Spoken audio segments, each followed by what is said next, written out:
We have just reconvened virtually from an executive session. Also, all our council members stepped outside to recognize our first responders. I want to thank all the residents of Madison that stepped outside to make that noise. You heard the horn that went off. You heard the sirens and obviously car horn and the horns on Hartley Dodge. On behalf of all Madison, I want to thank our medical personnel, police, fire, career, and the police and fire, both career and volunteer, our volunteer ambulance corps call. Let me start all over again. Sorry. On behalf of all of Madison, I want to thank our medical personnel, police, fire, both career and volunteer, and our volunteer ambulance corps for their dedication and putting the well-being of others ahead of your own. We have so many unsung heroes. Our council members want to recognize a few right now, so we'll be sending out more shout outs in the coming days. Ray, if you can mute, sorry. You're okay, we got, sorry. So Council President Vitale, can you do your shout out? Sure, absolutely. Thank you, Mayor. Tonight, I have the privilege to speak about Russ Brown, who's the borough construction official. Russ has gone above and beyond his normal duties. He has designed and built holders for the Purell dispensers in Hartley Dodge, and when we found out that they were not available.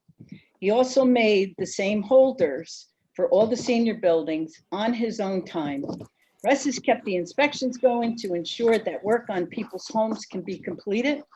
With that in mind, he has taken the first floor of the East Wing, which is not occupied, and refitted that space to accommodate his inspectors, ensuring that people working in Hartley Dodge are kept safe.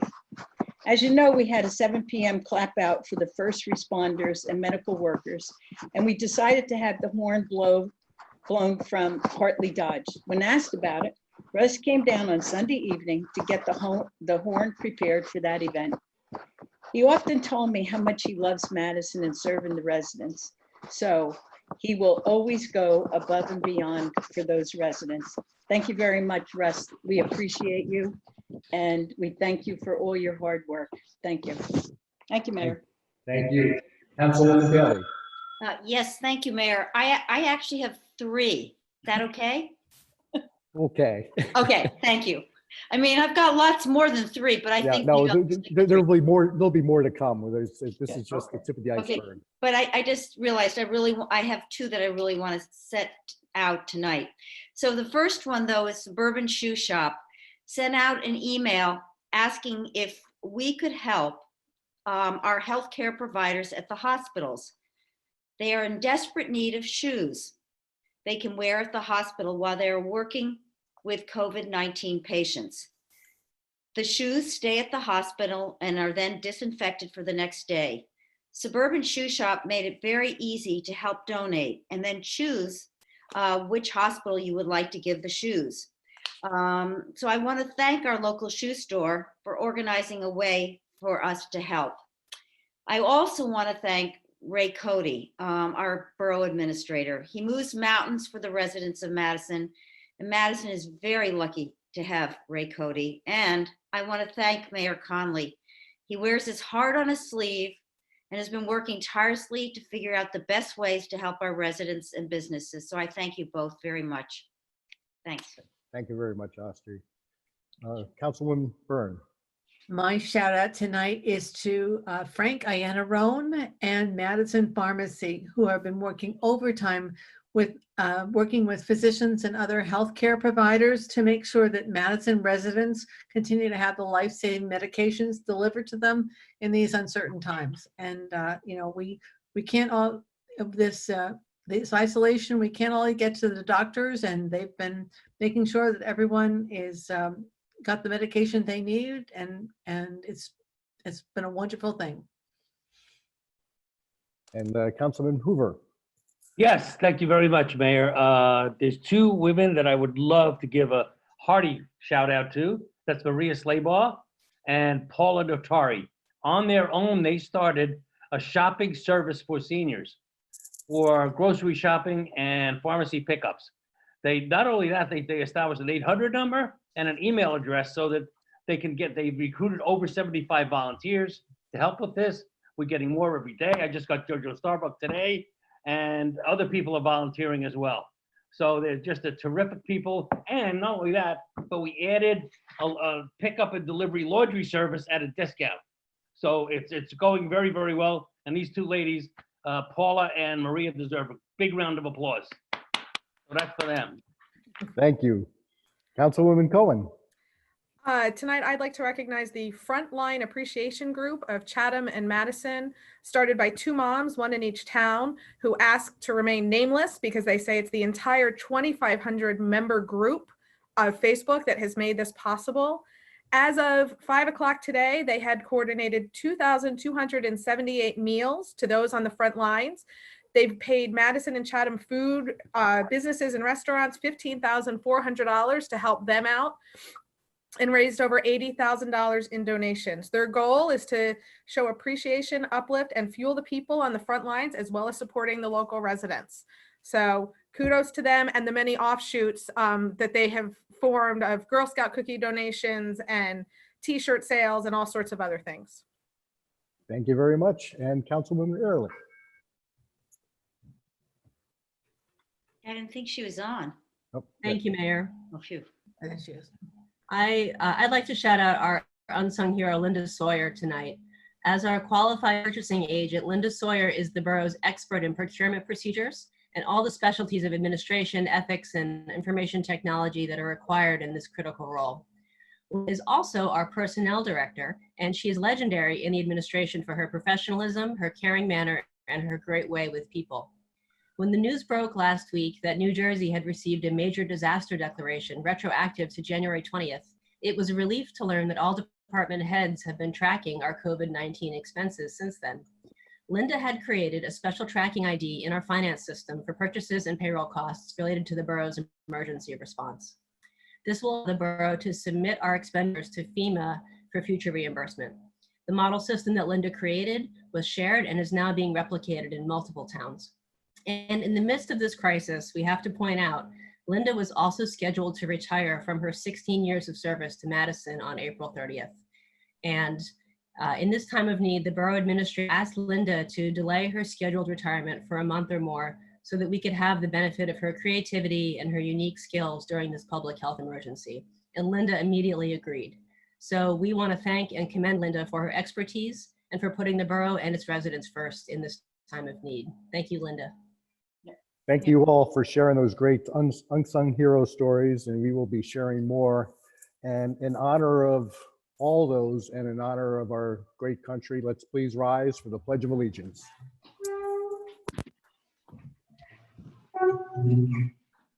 I pledge allegiance To the flag of the United States of America and to the republic for which it republic stands, and one nation, under God, indivisible, liberty and justice for all.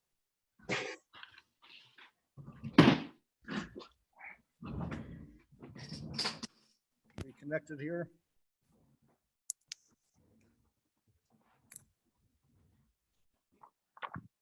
Thank you all. Can I have a motion for the executive minutes of February 24th? So moved. Second.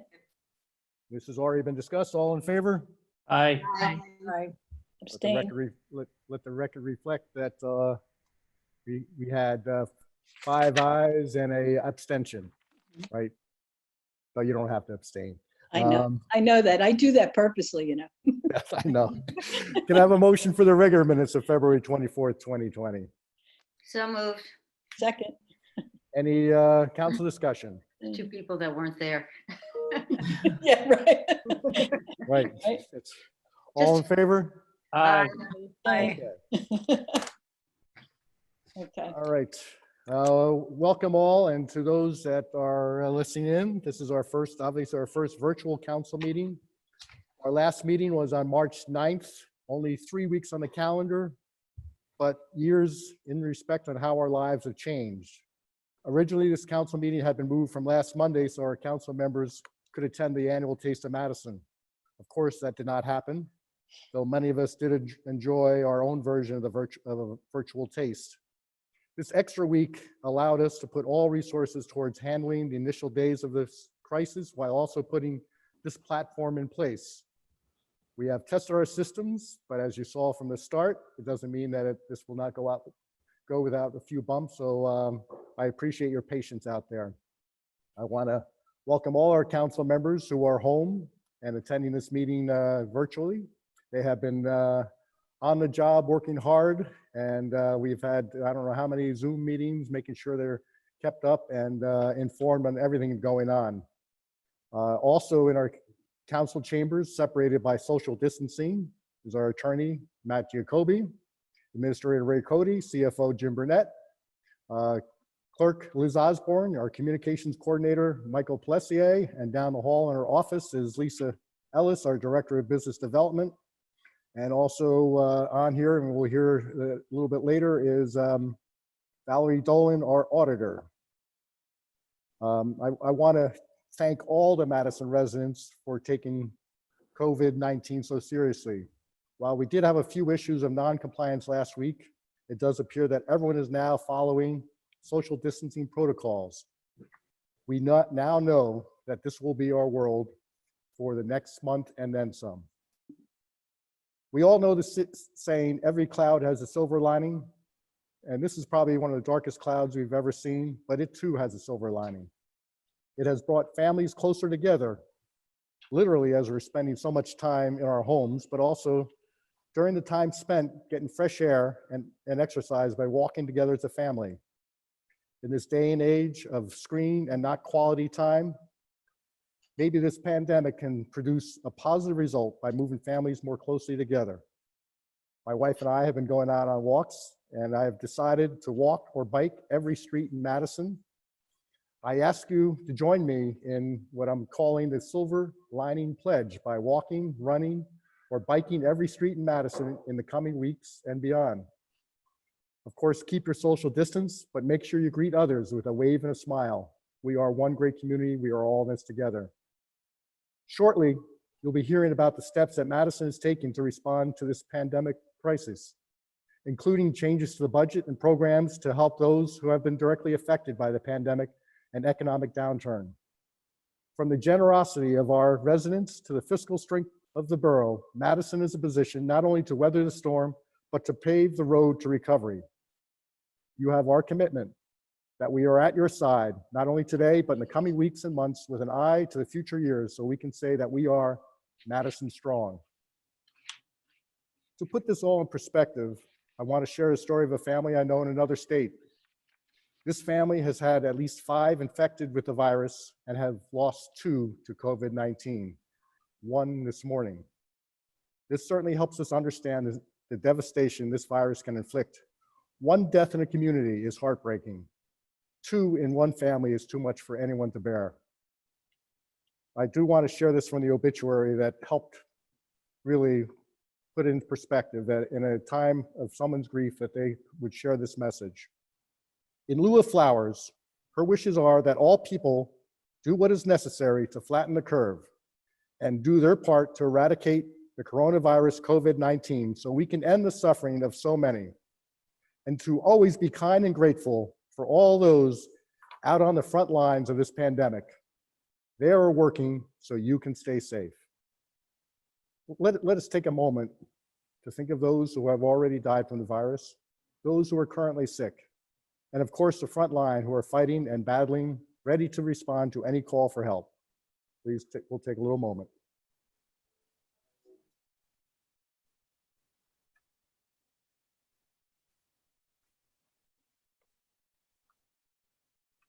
Thank you. We had a proclamation scheduled for today, and we will go through with it. Normally, we'd have members of the Thursday Morning Club to accept this proclamation, but we will present it because it is very important, and even more so in today's climate. This is a proclamation proclaiming April as Child Abuse Awareness and Prevention Month and CASA Child Advocacy Month 2020. Whereas we all have a responsibility as individuals, neighbors, and community members and citizens of Madison to help create a healthy, nurturing, safe experiences for children. And whereas Healthy and safe childhoods help produce confident and successful adults. And whereas child abuse and neglect often occur when people find themselves in stressful situations without community resources and do not know how to cope, and that truly is more important now than ever.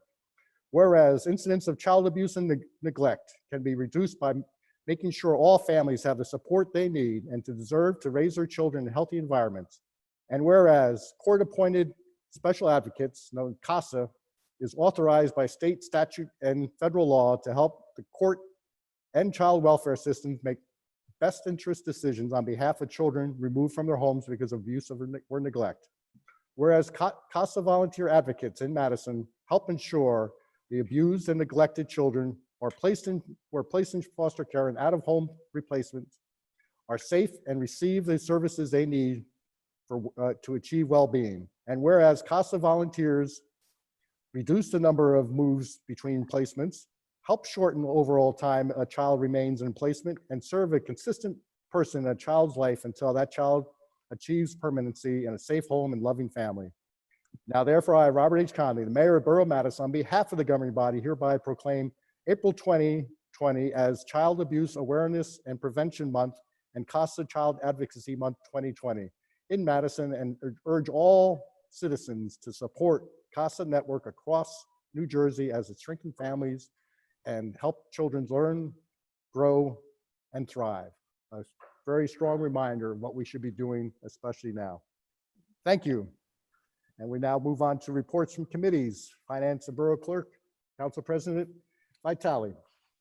Thank you, Mayor. I'm going to forego a finance report because later on we're going to be talking. We're going to start off with a cap bank ordinance, and then we're going to go on to the budget presentation. And so I think we'll be talking about finances quite a bit today. So I'll forego a formal report. But I wanted to say something. I think in these last weeks, I probably understood, even after living in this town for most of my life, that we truly are the #1 town in the state. I want to personally say thank you to the mayor, to Ray Cody, to Jim Burnett for all their patience, for helping us all as council members understand the budget that is being introduced. I want to say thank you to my fellow council people. It's just been an absolute great pleasure to have as many conversations as we have, whether it's talking about the budget or talking about how we should help the downtown and how we can help each other and whatever. So there's been lots and lots of conversations. We have not been quiet and not working at making sure that everything is okay. So I want to just personally say thank you to all of you. I appreciate all of you, and I appreciate all the hard work that you all do. So thank you again. That's it. Thank you, Mayor. Thank you. And Public Safety, Ms. Bailey. Thank you, Mayor. First off, I want to thank our fire and police departments, the men and women who are responding to our emergencies in very difficult times and figuring out the best ways to help keep Madison residents safe deserve our thanks from the bottom of our hearts. They've been very flexible. They've been working on different scheduling to try to create social distancing. So they will set good examples for the rest of us.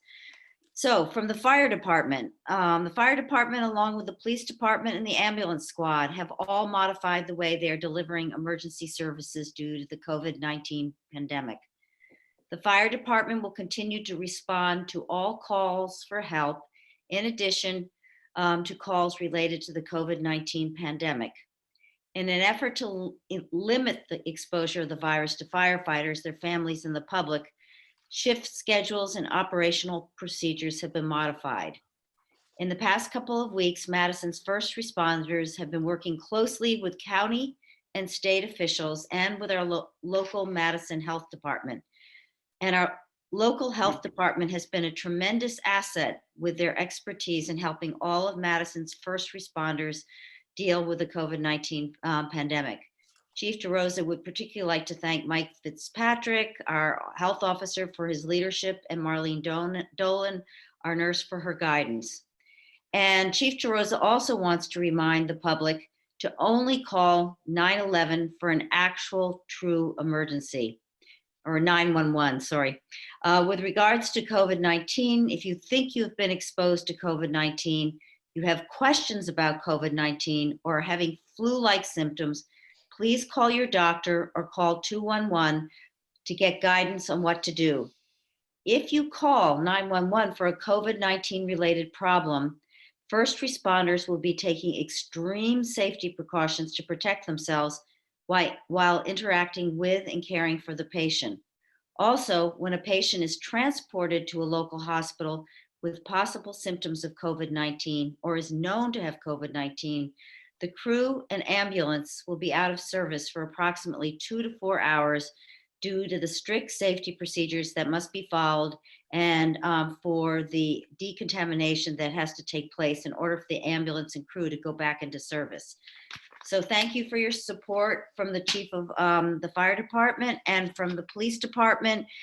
They too want to assure the public that they're doing everything possible to keep the community safe. They've taken necessary precautions to limit their exposure using social distancing when possible, and while maintaining the level of security our residents deserve. And we need to keep the first responders healthy in order to serve the community during this unprecedented time. Thank you, Mayor. Thank you. And Public Works and Engineering, Ms. Byrne. Thank you, Mayor. From engineering, the 2020 road improvements, Albright Circle, Beverly Road, and Glenwell all have bid openings on March 19th. And going forward, the Highland Avenue water main replacement was advertised with a scheduled bid opening on the 2nd. The Dodge Field Playground building bid was opened and completed on March 12th. From DPW, they continue to service and repair police vehicles, fire vehicles, and service and disinfect the senior bus on a daily basis, as well as handling the sewer and roads department cleanup. And then finally, we have all been taking steps to make sure we stay healthy and diminish the spread of COVID-19, but we also need to address the emotional health of people here in Madison. Worries over the transmission of the virus, concern for first responders and those considered essential who are leaving the safety of their homes to keep the economy going, and the uncertainty of when the economy will return to normal weighs on our minds. The uncertainty of how bad this could be for our community and as individuals can lead to anxiety and depression. There are steps we can take as a community to reach out to each other and support each other. And there are resources at the state and federal level that can be taken advantage of as well. So what can we do? The first thing we can do is reach out to each other, call, Skype, FaceTime. The idea is to check in on each other and make sure we're handling the situation in a positive way. A simple, how are you doing, can make all the difference. Second, as the mayor said earlier, get some exercise, take a walk, do some yoga poses, take a bike ride.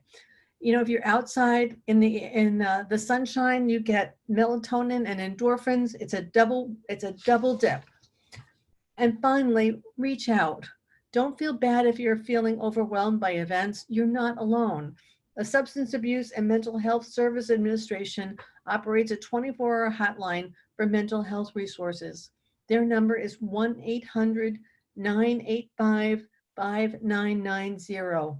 Reaching out for help is a sign of strength, not weakness. It's important during these critical times that we come together as a community and watch out for each other. Thank you, Mayor. Thank you. And Health, Ms. Cohen. Okay, we don't have to do community affairs. That's all right. I always do that. I get ahead of myself. Community Affairs, Mr. Hoover. Thank you, Mayor. It's pretty short this week.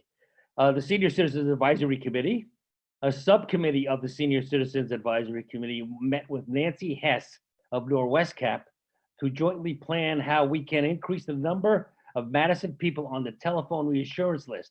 Those are normally seniors that live alone, and to enlist more volunteers.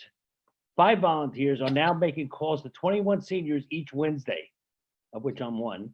Note, 2 people needed food in Morristown, and we found volunteers that coordinated the food deliveries. All other efforts are pretty much focused on getting food and drugs to seniors, utilizing an 800 number and an email address, and as I mentioned before, as well as a pickup and delivery for laundry services. For the Recreation Advisory Committee, RAC members with spring sports programs held a conference call a few weeks ago about the shutdown of the fields and programs to discuss common issues and ensure coordination of communication to our programs. Softball is working closely with our partners at Chatham and Summit to ensure our 5th, 6th, and 7th, 8th divisions are all working in tandem to reflect each communication particular requirements. A follow-up telephone conference call will be held shortly with the same group as we get more clarity regarding next steps with school, fields opening and remaining closed to ensure that all of the spring sports programs move forward in sync with communications to either delay or cancel our respective youth programs, handling, transfer, refunds, etc. If spring programs are canceled, user fees will be recalculated for incorporation into the borough financial planning. The Recreation Department, all recreation activities remain suspended until further notice. Obviously, all recreation groups will be informed when activities can resume. The suspension allows further improvements to the playing conditions at our fields. In addition to the pending infield projects at Del Barton Park and Madison Junior School, pending Board of Education permission, we have contracted with True Green for spring seeding, aeration, and slit seeding of the playing fields at Del Barton Park, Niles, Bailey Eller, Dodge Field, the Rosedale Baseball Complex, Rosedale Soccer Field, and the Lucy D. Anthony Baseball Complex. The goal for the work is to significantly improve the natural turf base at these fields for when play resumes. New safety netting has been purchased for the MRC, which will be installed as soon as possible. The 2020 5th to 8th grade ski club officially wrapped up their last program and filed a report. We'd like to thank all the participants who participated in another great season. That's it, Mayor. Thank you. And now with health, Ms. Cohen. The Health Department offices at Walnut Street remain open from 8 to 4:30 Monday through Friday to provide both general information and answer any COVID-19 questions from our residents and businesses. All team members from administrative support, nursing, health education, and the inspectors are supporting wherever needed until this public health emergency is over. Of course, life doesn't stop during difficult times, so vital record services are still available by appointment. Obviously, any physical interaction with the public is being kept to a minimum, and proper hand washing and sanitation steps are taken as needed when performing these tasks. Our Madison Health Officer, Mike Fitzpatrick, supported by administrative staff at the Bloomfield Health Department, provides email daily COVID-19 updates and the current status of how it is impacting Madison, including counts of total identified cases. These emails also share any updated guidance from federal, state, and county agencies as appropriate. Mike has also been conducting a daily conference call open to leadership and communities served by the Bloomfield Health Department. That affords the opportunity to share ideas and obtain further clarifications as needed. Every confirmed COVID-19 case in Madison and Chatham Township, which is still serviced by a shared service agreement with Madison's Health Department, is investigated, including the associated contact tracing by our public health nurses. Words cannot express our thanks to longtime public health nurse Marlene Dolan for her diligent work. Each day there is a new case identified, no matter what day of the week it is reported, in making contact with those impacted and ensuring they understand how to continue to protect themselves, their families, and our community. Also, a shout out to Jean Nash, part-time public health nurse in Madison, now employed by Bloomfield, who has also been a fixture in the Madison office supporting Marlene in these investigations. Hopefully we won't need it, but additional investigative resources will be made available to us from Bloomfield as demand warrants. A shout out to Eric Range, who is the president of Board of Health, who has been coordinating with everybody as well and making sure everybody's in the loop. Today marks the first day that the county-sponsored COVID-19 testing site is available to Madison residents free of charge. This site is at the County College of Morris in Randolph. In order to be tested at this site, you must have a testing prescription from your healthcare provider, be a Morris County resident, make an appointment for your testing, at health.morriscountynj.gov/COVID testing. Other private healthcare providers in our area, such as Summit Medical Group and Atlantic Health, also have testing available. Please visit their website for details, availability, and restrictions or consultation with your personal healthcare provider. Finally, some important reminders from the health department that echo what we have heard time and time again while this public health emergency has been impacting our lives. Remain at home whenever you can. When you go out for essential needs only, practice social distancing. That is, keep at least 6 feet from people outside your household as much as is practical. Wash your hands often with soap and water. If soap isn't available, use hand sanitizer with at least 60% alcohol. Refrain from touching your face. If you feel unwell, stay home. Further isolate yourself from other members of your household and contact your doctor. While you are physically distant from your friends and extended family, stay connected and check on those around you via phone, video chat, or text message. This is especially true for those you know living alone or who may be elderly. One essential activity for both our mental and physical health is exercise. You are encouraged to go outside for a walk, jog, run, bike ride, or to otherwise enjoy the outdoors. While parks remain open for passive recreation only, playgrounds are closed. Do not cross through police tape marking what is closed. Like any activity outside your home, you should not be engaging in group activities with those not in your household. Lastly, to parents, we all have more on our plate than ever, navigating the economic realities of this emergency, teaching, entertaining, and feeding our families, just to name a few. However, one more thing must be asked of you. Set a good example for our younger generation on social distancing and explain to your children the importance of it when they might be otherwise out of the house. Thank you, Mayor. Thank you. And we'll be hearing more about the unsung hero, Marlene Dolan, in future reports. She's doing an amazing job. Now moving on to utilities, Ms. Ehrlich. Thank you, Mayor. So reports from the electric and water utility tonight. In recognition of our public health protocols, the electric department has split into 2 crews working from different locations to reduce the number of workers operating out of one building. One crew is working out of the senior center on Walnut Street, which had already been closed to the public, while the other crew remains working out of the water and light plant. Last Saturday, 21st, the standby crew was called to Green Village Road and Shunpike Road for a car accident where a utility pole had been broken.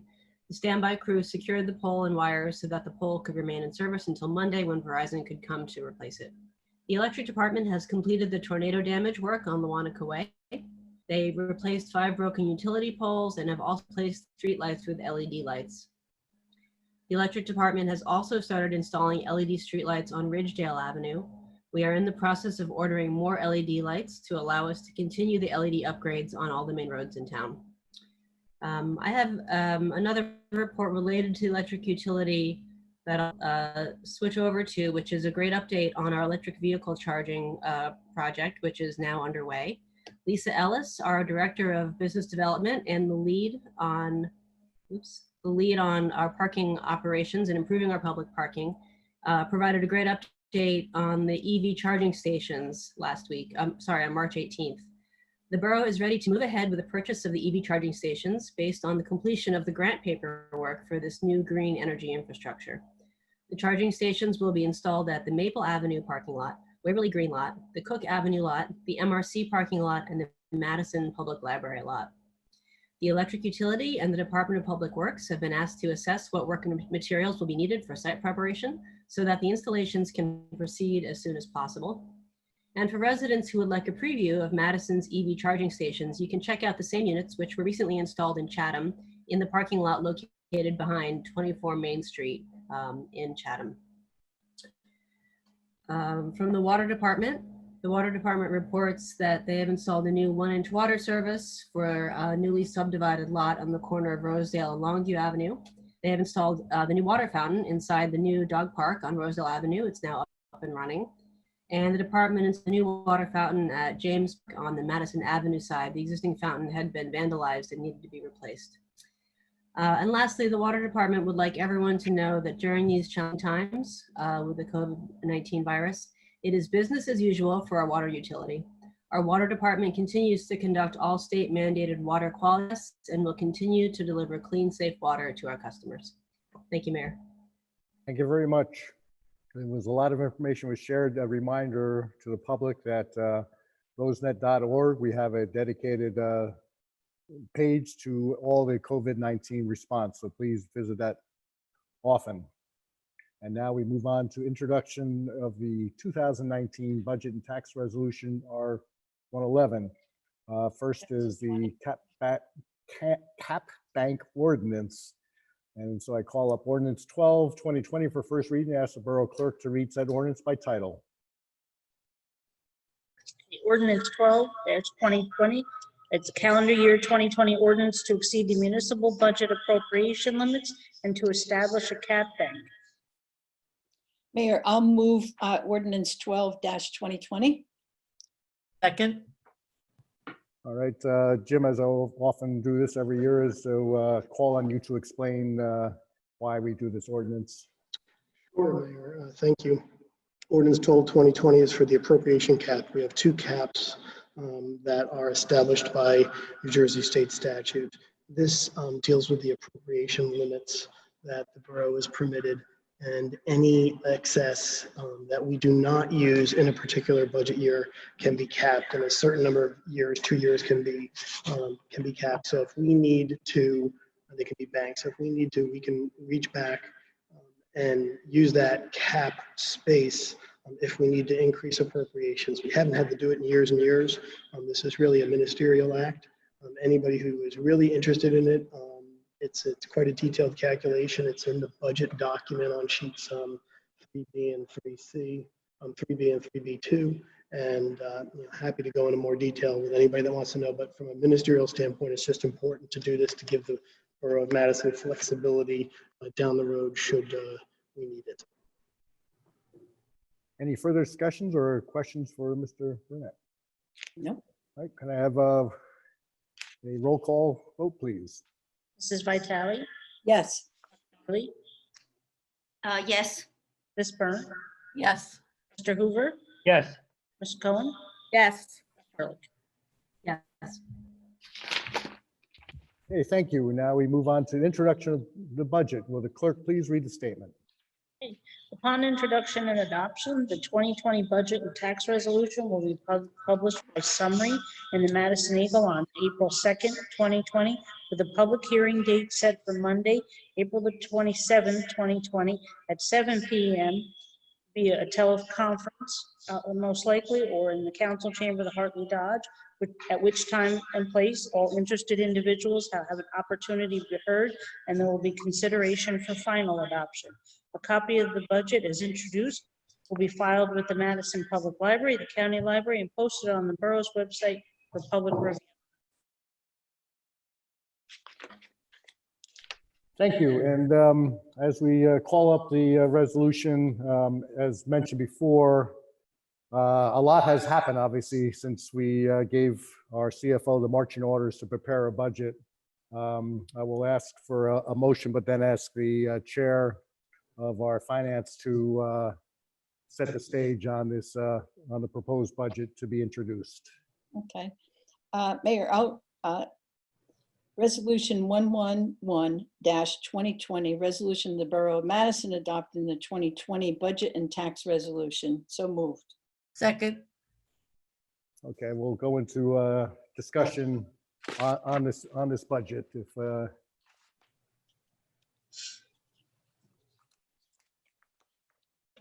Okay, Mayor, do you want to go with Lisa Ellis's presentation first, or with budget presentation materials first, Mayor?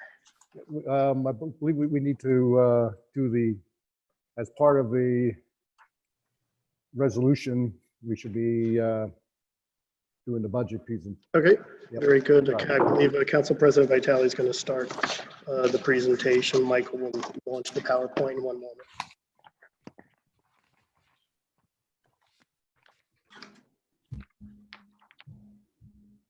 There we are. Okay, so we're going to move to the budget highlights. Okay, there we go. Just as the mayor said, I just want to make this comment. Tonight is the presentation of the budget that has been discussed in all of our previous meetings.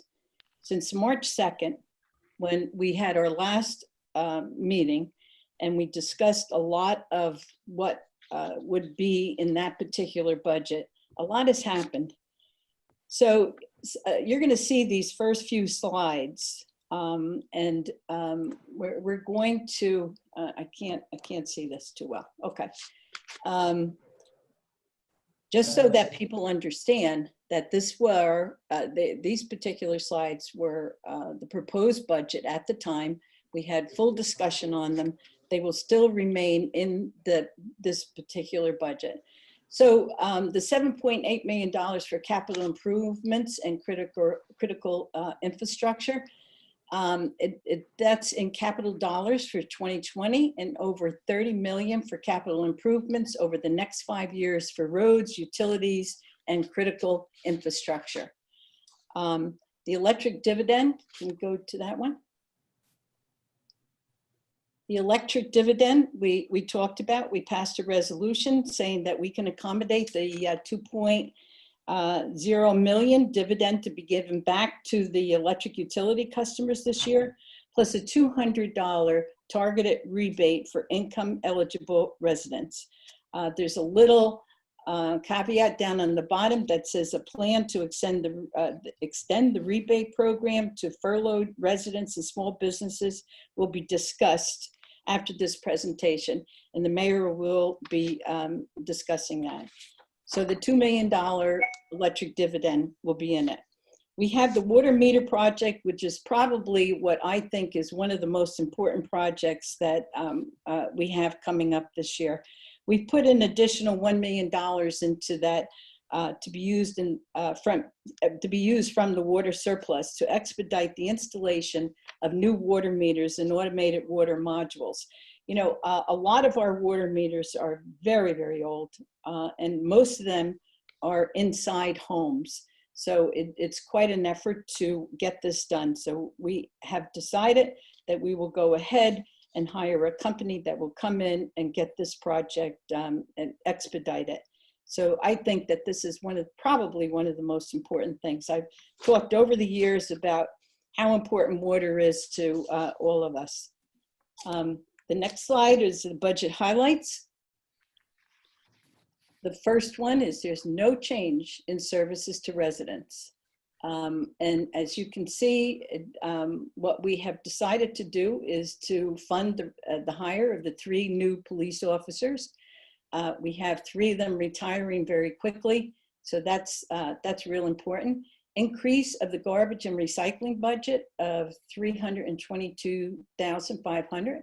And you'll see, if you look at the, later on, you'll be able to see the complete budget, and that is in section B23.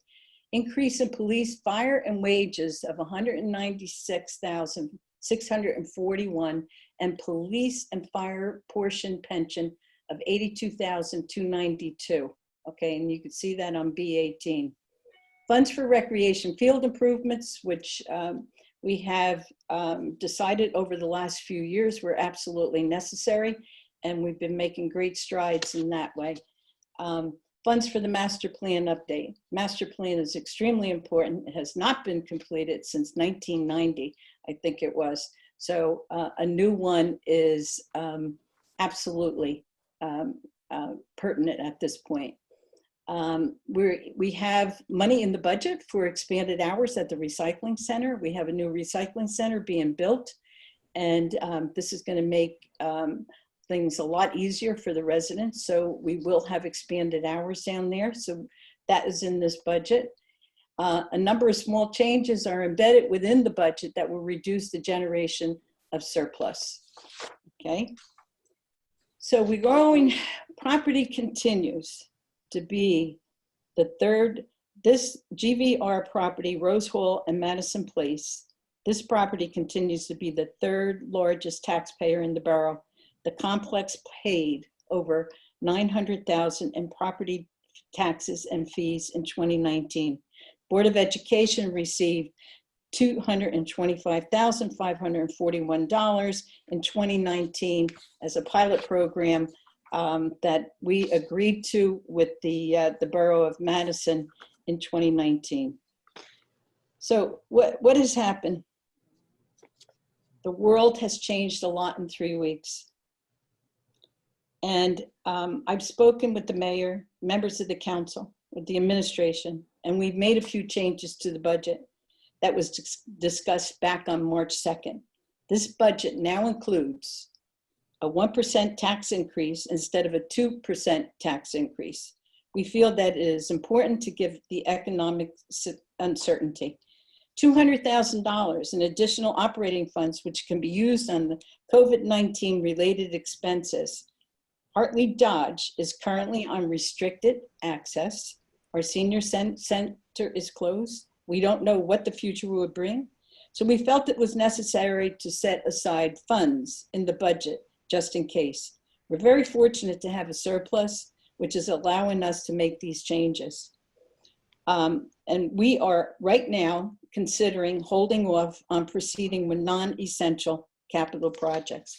So there's been a lot of work done in the last couple of weeks in response to a situation that has changed a lot of our lives. So again, I'll say I appreciate all the hard work that was done by the administration, by the mayor, by the council members. I think with that introduction, then we'll bring it over to Jim to do the financial presentation. Thank you, Thank you. Very well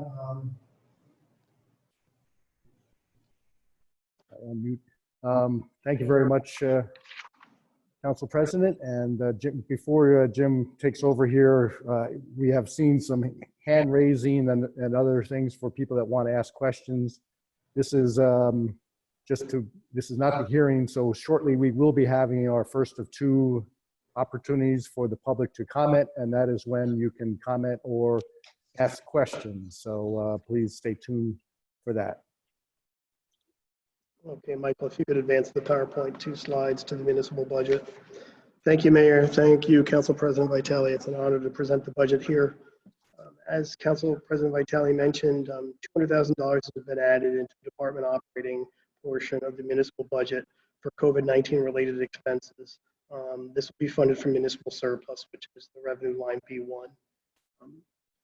Administration and Council President Vitale, my finance liaison, felt it was extremely important to add this dollar amount into the budget because we just don't know what the future is going to hold. I'll give you an example.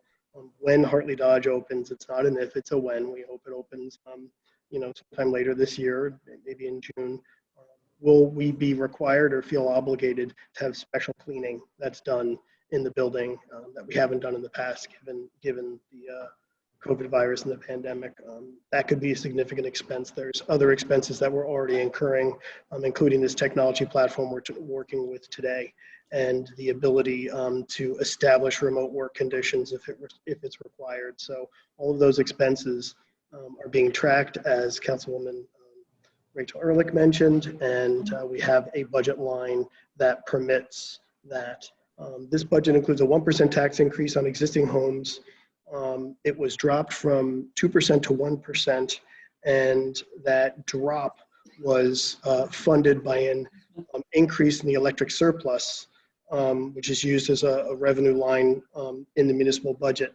We were able to do that because we reduced the amount of dollars that was put aside in capital for a substation reserve. So, that's another change that's in the budget here. I've highlighted the budget items that changed from March 3rd in yellow. The final item that changed on both top and bottom within department operating and then within the revenue line for grant revenue, there were a few other grants that were added to the budget. So those are the major changes that were added to the municipal budget. Let's go to the next slide, please. Municipal surplus is outlined in this schedule here. We are estimating a drop in revenues and in collection of current year taxes. And we're really in uncharted territory here. We do not know what's going to happen with construction revenue for the course of the year. We do not know. Clearly, new home starts and other construction is slowing down. We do not know what will happen with other revenues, such as interest income on revenue that we have in the bank. We are not expecting to have as much revenue because of people not being able to pay their taxes on time. There's a resolution to change the interest that is charged on taxes. So the first $10,000 in taxes will not be charged in interest effectively. Your taxes would still be due May 1st, but effectively it will allow residents to defer that payment until June or July if they need to from a financial standpoint. We do not know the impact of Governor Murphy's mortgage negotiation and mortgage package that he's negotiated. So there's a significant number of items we just don't know. So our municipal surplus, this is an estimate that we have, and as you see on the bottom of S12, the year-round balance drops by over $1 million, and that will probably continue. We'll have more detailed projections out a number of years later. We could go to the next slide, please. The Madison Electric Utility and Electric Surplus. The council will be discussing an expanded rebate program, which has been added into this schedule. At the last council meeting, there was discussion and approval to add $200,000 for sustainable programs into this schedule. As a result, this budget will also see a much smaller amount of surplus that's generated. We're expecting to use $6.6 million of the surplus generated in the electric utility in the municipal budget. You see that in line E13. However, in line E11, you'll see that we're only generating 5.6. So that's going to result in the municipal surplus, line E16 dropping by over $1 million in this year alone. So it's important to note that we expect that surplus level to drop significantly, and we'll talk about more projections there later. If we could go to the next slide, please. At the last council meeting and during the budget process, we talked about using $1 million of the water surplus to fund the water meter program that Council President Vitale mentioned. That's an extremely important program. Right now, as of starting tomorrow, the Borough of Madison will be reading electric meters by an automated metering infrastructure system. So homes that typically get their meters read at the beginning of the month, books 1, 2, and 3, you won't see a meter reader anymore. We are able to do it automatically, and that is a tremendous savings. We're looking to do that with the water meters. That is a much more detailed process. An electric meter you can change outside the house. A water meter you need to get inside the house. So $1 million from water surplus will be used along with additional funds that have already been reserved to and hopefully that'll be enough money to exchange and swap out all the water meters in the town and add a communication module to it. So you can see W9, the subtotal of free balance, drops significantly from 1.3 million to 600,000. And you can see W11, which is the surplus balance in the water utility at year end, drops by over $1 million, $1.1 million. Those are significant drops. And part of this, almost all of this has been baked in based on council's request back in early March to reduce surplus balances because we had reached the top threshold areas of those surplus balances. So if we could go to the next slide. I want to talk a little bit about the budget schedule and the amendment process. I'm not going to go through all the listed dates here, but this evening we hope to introduce this budget with on March 30th, introduction of the state budget document. State statute requires that the budget be publicly available. In this instance, it's going to be available on the borough's Rosenet page. Division of Local Government Services, because of the state of emergency, has allowed a different type of publication and access for the budget. So the budget will be available there. If anybody needs to see a paper copy, you can email me. At minimum of 28 days between the official state budget introduction and the hearing. The hearing is scheduled for April 27th. And after the hearing, there will be a proposed adoption. However, council has the opportunity, if they want to do it, instead of adopting the budget at that point in time, vote to amend the budget. If they choose to vote to amend the budget, the amendment will be read and voted at that time on April 27th.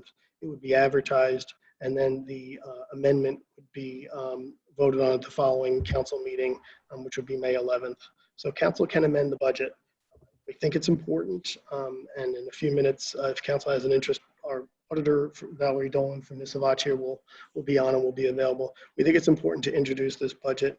I think it's a very reasonable and measured budget that pulls a number of fiscal levers to respond to the economic crisis that our residents and businesses are feeling. And we'll be talking more about that in a few minutes, but it does not pull every lever, and I don't think it should, and we'll talk about that in a few minutes. But council will have the option later on in April, if they feel as though things have changed, to pass an amendment and instead make further amendments to the budget and pass it, and then vote for final approval on May 11th. If we could go to the next slide, please. There are a number of concerns that administration has with the economy, including a potential long-term loss of revenue that we discussed from construction fees and interest income. We really do not know the total impact of it. This budget assumes and estimates that we're going to receive $425,000 in interest income. We were doing well the first 3 months of the year. Short-term interest rates have dropped significantly, so we very likely may not even reach those estimates. We expect that there will be a significant increase in tax appeals. We have XXX, which is $560,000 in our tax appeal reserve. We'll make sure that gets updated. The $560,000 we'll talk about in a few minutes. Will the assessed rateables on properties in Madison drop? What would happen then is we would lose more in tax appeals than we would gain in new construction. Every year we have tax appeals, and people appeal their taxes and win. And every year we've been fortunate enough to have construction, and construction of new rateables has outpaced the appeals. We've had some wonderful new rateables like the garage that Allergan built, like the Atlantic Health building, and new homes on Crescent and Kings Road and others that add to the rateable base. So if we lose 20 million in rateables, but we gain $100 million in new construction, we net with plus $80 million. It could go the opposite way, and that's a real concern. So that's something that is just unknown in the future. So we need to be extremely concerned with that. In the past, we've benefited from the tax revenue of increasing rateables. We may not count on that going forward. In this particular budget, you'll see in line, I'm not going to ask Michael to flip back, but anybody who decides to look at it later on, if you were to look at line B4, you would see that's a property tax generated by new rateables. That revenue stream, which is $100,000 this year, may just go away. There's also cash flow concerns with people delaying their property tax payments. I mentioned that earlier. We really don't know what municipal surplus generation will be like this year with any certainty. We can make some educated estimates, and we've done that. Next slide. I want to talk a little bit about surplus. We have, why do we have surplus? It's for the rainy days, and it is raining hard right now. Fortunately, we have surplus to help us through this difficult time, but we don't know how long the rain will last. And I think it's really important that we understand that, and that is why within this budget, we are not pulling every possible fiscal lever that we have, because this could be a multi-year situation that we experience. Surplus is generated in the good times when department heads don't spend all their budget lines, and when revenues like the income, the investment income is better than expected. In this budget, we purposely tightened up on a lot of different estimate lines to try to reduce the generation of surplus. So we have that impact. We have the impact of the fiscal plan that's going to be discussed in a few minutes, and we have the impact of the dropping economy that will have a dampering effect and will absolutely reduce our surplus balances in years ahead. It is completely appropriate for us to use surplus to soften the blow of this economic downturn. We don't know if this economic downturn is going to be a multi-year event or not. This surplus will help Madison through the challenges ahead, and we are extremely fortunate to have this surplus. I believe we are one of only a handful of towns in the state of New Jersey that can offer local government assistance to residents and businesses because we have this surplus. If you go to the next slide, please. This is surplus projections. Blue is water. It seemed to make sense in the graph. The yellow is electric, and the maroon is municipal. So these are our best estimates on the total surplus free balance. We expect it to drop from about 9 million to 5 million. I'd say these are somewhat rosy projections. There, as I said before, a number of unknown factors that are facing the borough, and it is important that this line not drop like a rock from the sky. It needs to level off. We need to be kind of coming down to a soft landing in, say, the $4 to $5 million range. The drop in projected surplus does start to level off in 2023 in these estimates. These numbers do assume a reduction in capital spending, and they do assume that we will have 2% tax increases in future years. We'll need to take those actions to level off the drop in surplus and free balance. We will monitor the situation, we'll monitor cash flow, and we'll give council reports on a regular basis, so we have a better understanding as to what our situation is, and we'll be talking about this early in the budget process in December. We could go to the next slide. This slide shows, Michael, if we could go to the next slide, please.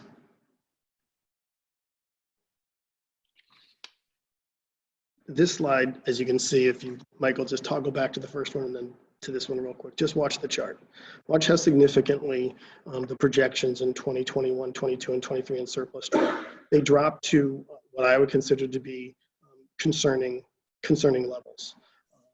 And this is not an unreasonable expectation to have surplus to drop to this level. So we need to monitor it.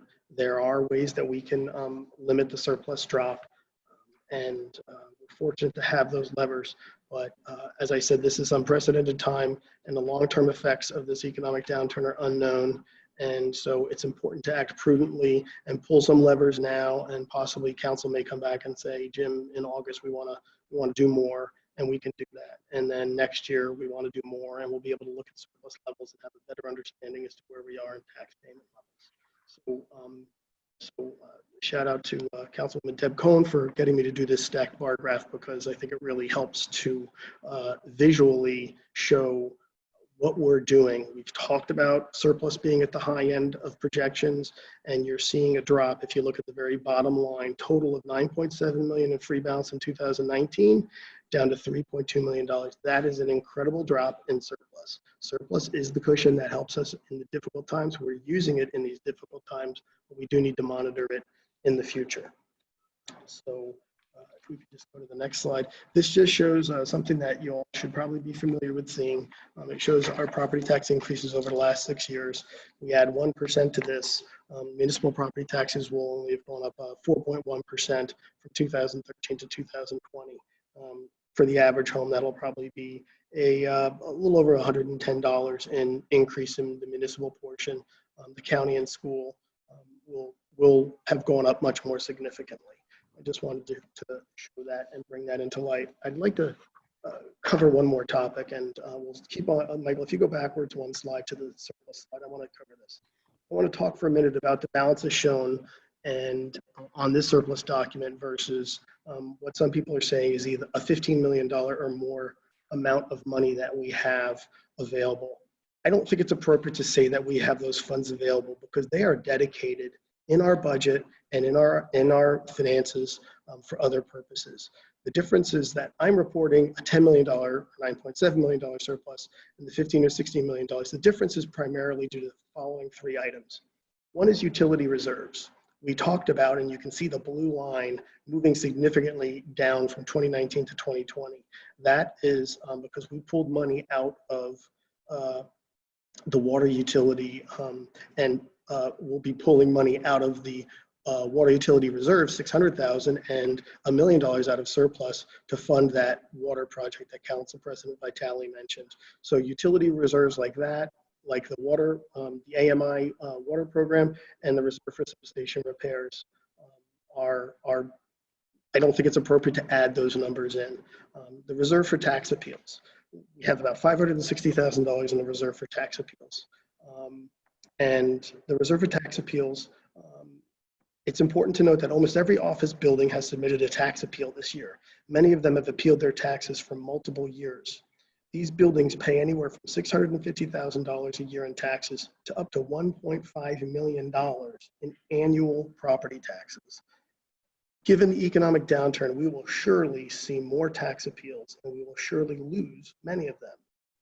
So not funding the tax appeal reserve is the wrong thing to do at this time. And saying those funds are available is wrong, because we are going to need them.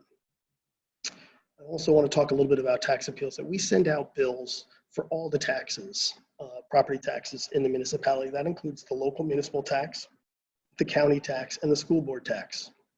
Every month, we pay the Board of Education their portion of taxes, and it's significant, millions of dollars every month. If we have a tax appeal and we have to pay funds because we lose that appeal, we have to pay the property owner. They say, hey, I paid you $1.5 million in 2015, 16, 17, 18, and 19, and it's only going to be 1.4 million. We're going to have a $400,000 or $500,000 bill. We're going to have to pay that property owner. We have to pay the entire bill. We can't go back to the school board and county and say, hey, we lost that tax appeal and therefore we overpaid you in the previous years. Can you give us that money back? It doesn't work that way. We're on the hook for 100% of the liability, which is why we have a reserve for tax appeals and why it's so important to have it and to fund it. And we can't sit here and say that is money that we have in a pot, that the town has all this extra money and you don't understand what they have, and therefore the town has too much money. Finally, we have funds in our capital accounts. The municipal budget this year includes $4.6 million in capital projects. Yet earlier on in the budget, you'll see that we're putting in $3.5 million into the capital improvement fund. How are we funding the additional amount? $4.6 million in projects, and we're only ponying up $3.5 million. It's real easy. We have some extra money in those capital accounts. So the only way we could actually execute our capital for this year, our capital program for this year, is because we have those funds. So to say those funds are available to do something else, I don't think is necessarily appropriate. Administration is recommending that the Borough Council pull some levers, and the mayor is going to talk about some of those levers in a few minutes. And they're offering a sizable fiscal program to support those in need. We don't recommend pulling all the levers at once because we simply don't know what lies ahead. We don't know how long this economic downturn is going to be. We have these funds and we have these levers for a rainy day, but right now we don't know how long it's going to rain. And with that, Mayor, I don't know if Michael is able to pull Valerie Dolan onto the video feed. She is social distancing from Rockaway, New Jersey, up in northwestern Morris County from us. And she's our auditor, as many of you know, and she is available to answer questions. Council received the very large packet. I'm going to hold it up in front of my video feed. This is the actual state budget document. Council received it, and this is what we'll be voting to introduce tonight, and this is what everyone will have the ability to download and look at on RoseNet Mayor. So with that, open the floor to questions and open the floor to Valerie's audio and feed being open and available. Valerie, you're here? I see Valerie. Hello, how are you, everyone? Hi, Valerie. Hi, Valerie. Hi, Valerie. Go, Valerie. Yep, I have a quick statement if you'd like. I can start with that, Jim. Okay. Yep, please go ahead. Okay. As always with our process in the budget, we've always reviewed the budget document for Madison. I want to say once again, Madison has been ended in 2019 in a very good place, which has put you in a good strategy to build this 2020 budget. Obviously, in the last 3 weeks, we've seen it change tremendously from what was originally considered. Fortunately, Madison was in the position that it was in, and it could make those changes that you've put through into this budget. I am happy to say that, yes, again, you're still giving the highest level of service to the residents of the Borough of Madison while preparing for and going through what we have. As debated on between Carmela's presentation and Jim's presentation, the borough is once again extremely transparent in their disclosure of everything regarding this budget. You really do get to see your big picture. You are below both of your caps, which is a good thing to see, even with you're well below the appropriations cap that the state allows you, and you're below your levy cap. The one thing that I would like. How did we lose Val? Oh, we lost her. Well, hopefully Val will come back in a minute. I don't know how we lost her. She completely lost her feed. I do want to talk about two things. Carmela mentioned over $300,000 in expenses for garbage and recycling. For those who have not seen previous presentations, those are contractually obligated contracts that went up significantly this year because recycling costs went up significantly and the hauling of those materials went up significantly. So those are two issues that we had to absorb in order to continue to offer the same service to the residents. Our hauler recently notified us that We may not be able to go to twice a week garbage pickup. So we're monitoring that. Residents are aware of it, but that is that's a contractually obligated increase. Also, Carmela mentioned some increases in the police budget, both on the staffing side as well as on the pension side. Those are contractually obligated increases in expenses. They are based on the collective bargaining contract with the police department, based on police officers retiring and currently funding new replacements while those officers are on terminal leave. And the pension system in the police department just went up incredibly this year. So those are just costs that we can't avoid. So Mayor, I'm not sure if we're going to get Valerie back, but I will entertain questions and do my best, and hopefully Valerie can find her way back onto our system. Michael, I assume you'll keep an eye open for her so we can open her up as a panelist. All right, we've got John Hoover. I have questions, Bob. Since we have the presentation up, I can only see some of you at the same time, so I Can missed you there, hear Oscar. us, Bob, though? Yeah, Yes. so I did recognize John first, so John and then Oscar. Mayor, I want to jump in with a pro tip too. If you look for a bar just to the right of the presentation, you can actually drag it to the left, make the presentation smaller, and then you'll have a gallery view and be able to see all the elected officials at the same time. A bar? Figure that out. Don't worry about it, Oscar. I think the mayor, it would be helpful for the mayor to be able to manage the questions. But Mr. Hoover, Councilman Hoover, how can I help you? Thank you. Not a question really, just really would like to make a comment.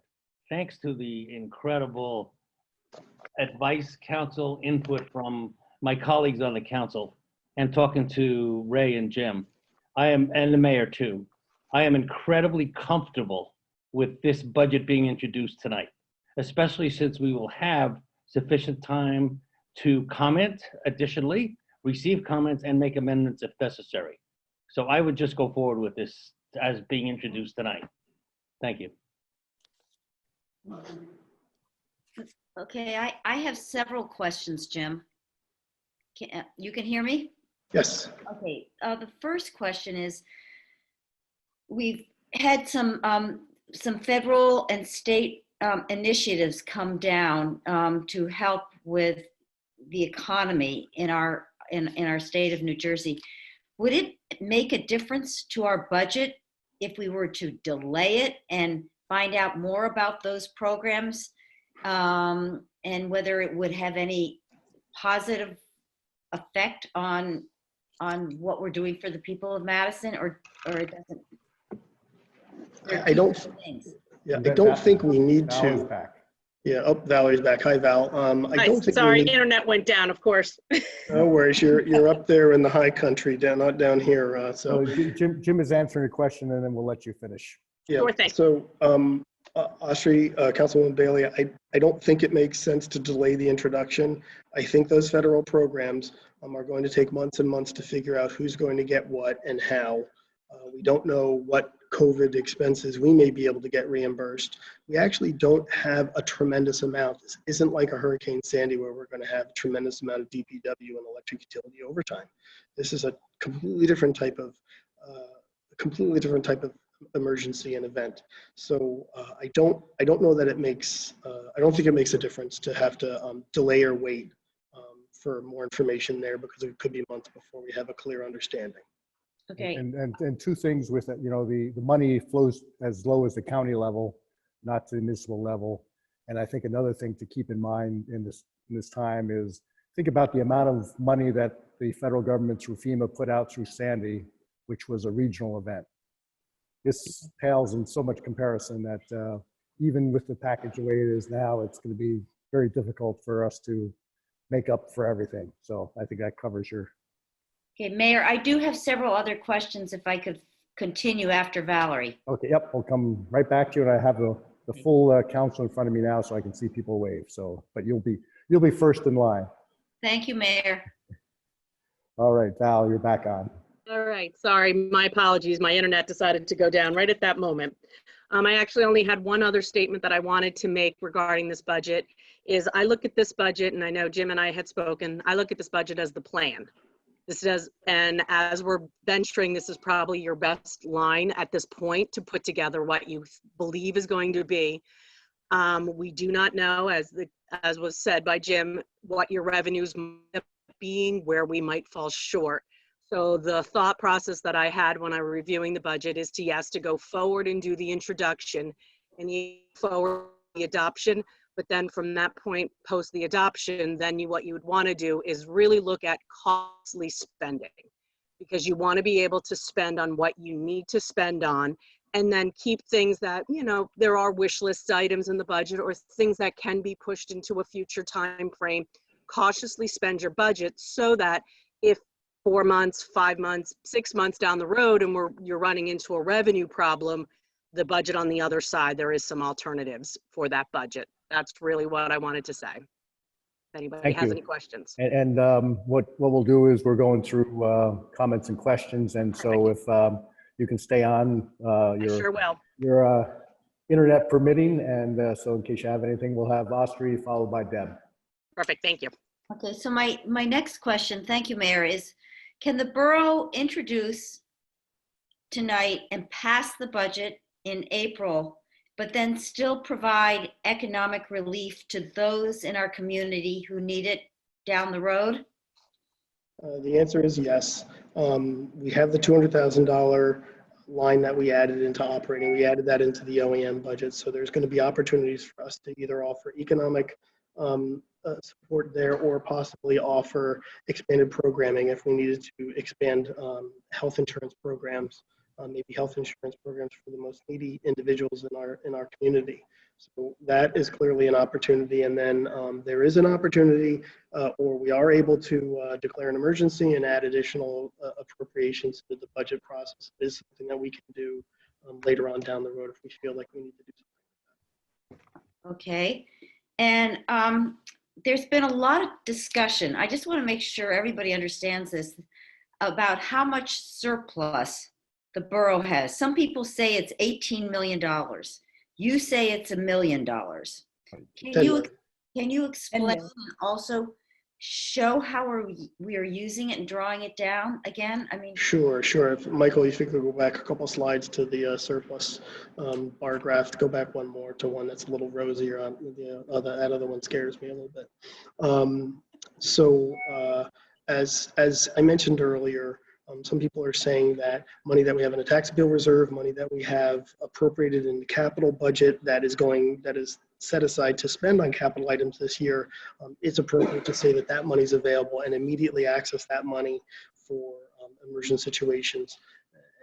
I think it's, given the fact that this could be a much more longer term economic downturn, I think it's important that we pull some levers now, but then have a few levers to be able to pull next year, the year after. If for some reason surplus balances drop, we need to be able to have other actions that we can take to keep the surplus from not completely crashing. And Val can tell you one-on-one, I would never ask her to do it in public setting, but one-on-one Val can tell you about other municipalities that are in real financial distress right now because they have no municipal surplus, and they may be looking at, in this economic environment, a 5 or 6% tax increase because they were not in the position that Madison was in. So I think we're unique in that we can very quickly react and change from a 2% to a 1% tax increase.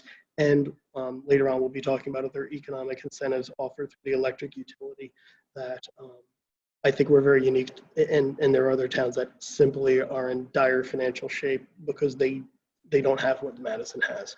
So I'd like to keep, as it's my job to be conservative, and I'd like to keep a few levers available for council to be able to pull in August or September, and more to be able to deal with in the years to come should we have this be considered a protracted economic downturn.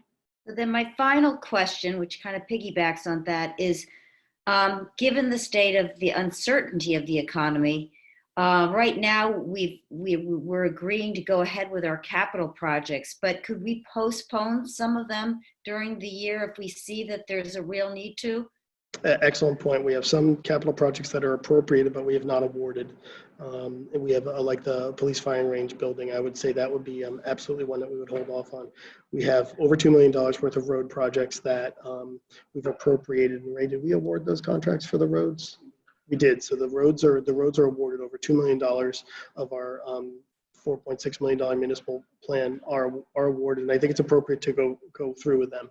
But there is some money that we should hold off on spending the next 3, 4, 5, 6 months. That's exactly what Valerie was just talking about. Right. Hold off on some of the major spending, see where this all plays out. We could be in a situation where we collect $15 million in property taxes every quarter, about $60 million. We could be in a situation where we're millions and millions and millions of dollars short on that. We do have the ability to continue to pay the bills, but we may have to issue what's called a tax anticipation note. Actually go out and borrow money so we can pay the county and we can pay the Board of Education and we can pay our bills. It may get to that. It's another lever we could pull, but we just don't know what's going to happen. Okay, thank you very much, Jim. So we have Deb, and I'm not sure, Maureen, did you waive? No, I did. It's Okay, and then Maureen. Okay, just a couple things. First of all, I have to thank Jim. I think we might have spent 3 or 4 hours minimum on the phone this week trying to understand the different scenarios and what would work, what couldn't work, what was the impact 5 years down the road. I am visual, so yeah, I did insist on these graphs. For me, they're very helpful. A lot of people I've talked to, or I've seen comments all online, but I've actually had some people contact me that are saying, we were okay in Sandy. And I think for me, the difference with Sandy is within a week, if I'm remembering correctly, but it wasn't super long, the businesses in town were back up and running. Right. Classes were still going on at the colleges, classes were going on at schools, everybody was going to work. There were some places that might have had longer depending on the power outages. And this has already been going on for a couple of weeks. So for me, I think we do have to be careful not to pull everything, because I'm really hoping that by summer we are somewhat back to normal, but there are places in town that do summer camps that could potentially be losing all that revenue that impacts their businesses. We've got, there's a ton of that sort of thing. And at some point, we have to make sure that we can pull more levers down the road. But I just appreciate it. Bob and I had several conversations as well, just trying to wrap my head around how does this impact? And I think this makes sense. It's a slow drawdown on the surplus, but we are drawing it down as we all agree we need to, but it's saving us so that we can help the businesses recover and stay the Madison that we know and love and reopen hopefully sooner rather than later. That's all. Maureen? Actually, I wasn't waiving, but I think this is a really good, cautious budget. I think it allows us the flexibility that if we need to take steps 3, 4, 6 months down the line, we have that opportunity. So I think it's a good start. I'm going to jump in. Rachel? Go ahead, Rachel. Yeah, Rachel. I'm gonna defer to Carmela, who had raised her hand before me. All right, Carmela, I was then going Rachel. to make a remark, but I think I'll keep it to myself. I'll give you the laugh about it tomorrow. How's that? Okay. Valerie, thank you so much. It's always good to see you here, because I think you give us a lot of confidence in understanding this town. How this will not affect our AAA rating. Am I correct? You're asking Valerie? You're asking me? Valerie, Yeah. anybody want? Yeah. I just thought I would ask Valerie, because she's the guru of all of this for us. As it stands right now, I don't believe it will, because it's still a sound budget. They're really looking, when they look at those AAA and what maintains your AAA has multitude of factors that go into that rating. The level of debt is very low. You're meeting all of your you're cautiously budgeting. You are utilizing your surpluses when necessary and generating them and holding them in reserves. You have ample reserves set aside. Those are the things that they do look at the rating agency. And Madison has been fortunate that you're able to generate those types of savings, and that was what preserves your AAA rating. Anything's possible going forward, but as it stands right now, this budget would do nothing to affect that. Should we be cautious of anything in particular? I mean, Jim is going to be watching this. We've we've discussed this over the past week, is how we have to look at everything in the years coming. The years coming in, and in the current period, what we're really suggesting most towns do is really monitor cash. It's really not going to be, at this point, it's really a cash flow, which Jim said, it's really a cash flow. We'll see what happens when your tax revenue comes in. If your tax revenue starts to fall short, cash flow, and what happens when you start to deplete cash resources to a point, you will see less in interest incomes. You still have to pay out the county and the schools. So really, that's where we're suggesting in the next couple early months is really on a cash flow watch and take advantage of the things that are out there for you, such as tax anticipation notes if needed. And if not, you do have the surpluses to utilize for cash flow purposes and then go. Oh, we lost her again. We But lost Val again. I'll ask you the question. Astrid brought up before, if we need what we need down the road is an emergency declaration or whatever we're not anticipating today, you know, and something happens to us a couple of months down the road, are we going to be using the surplus?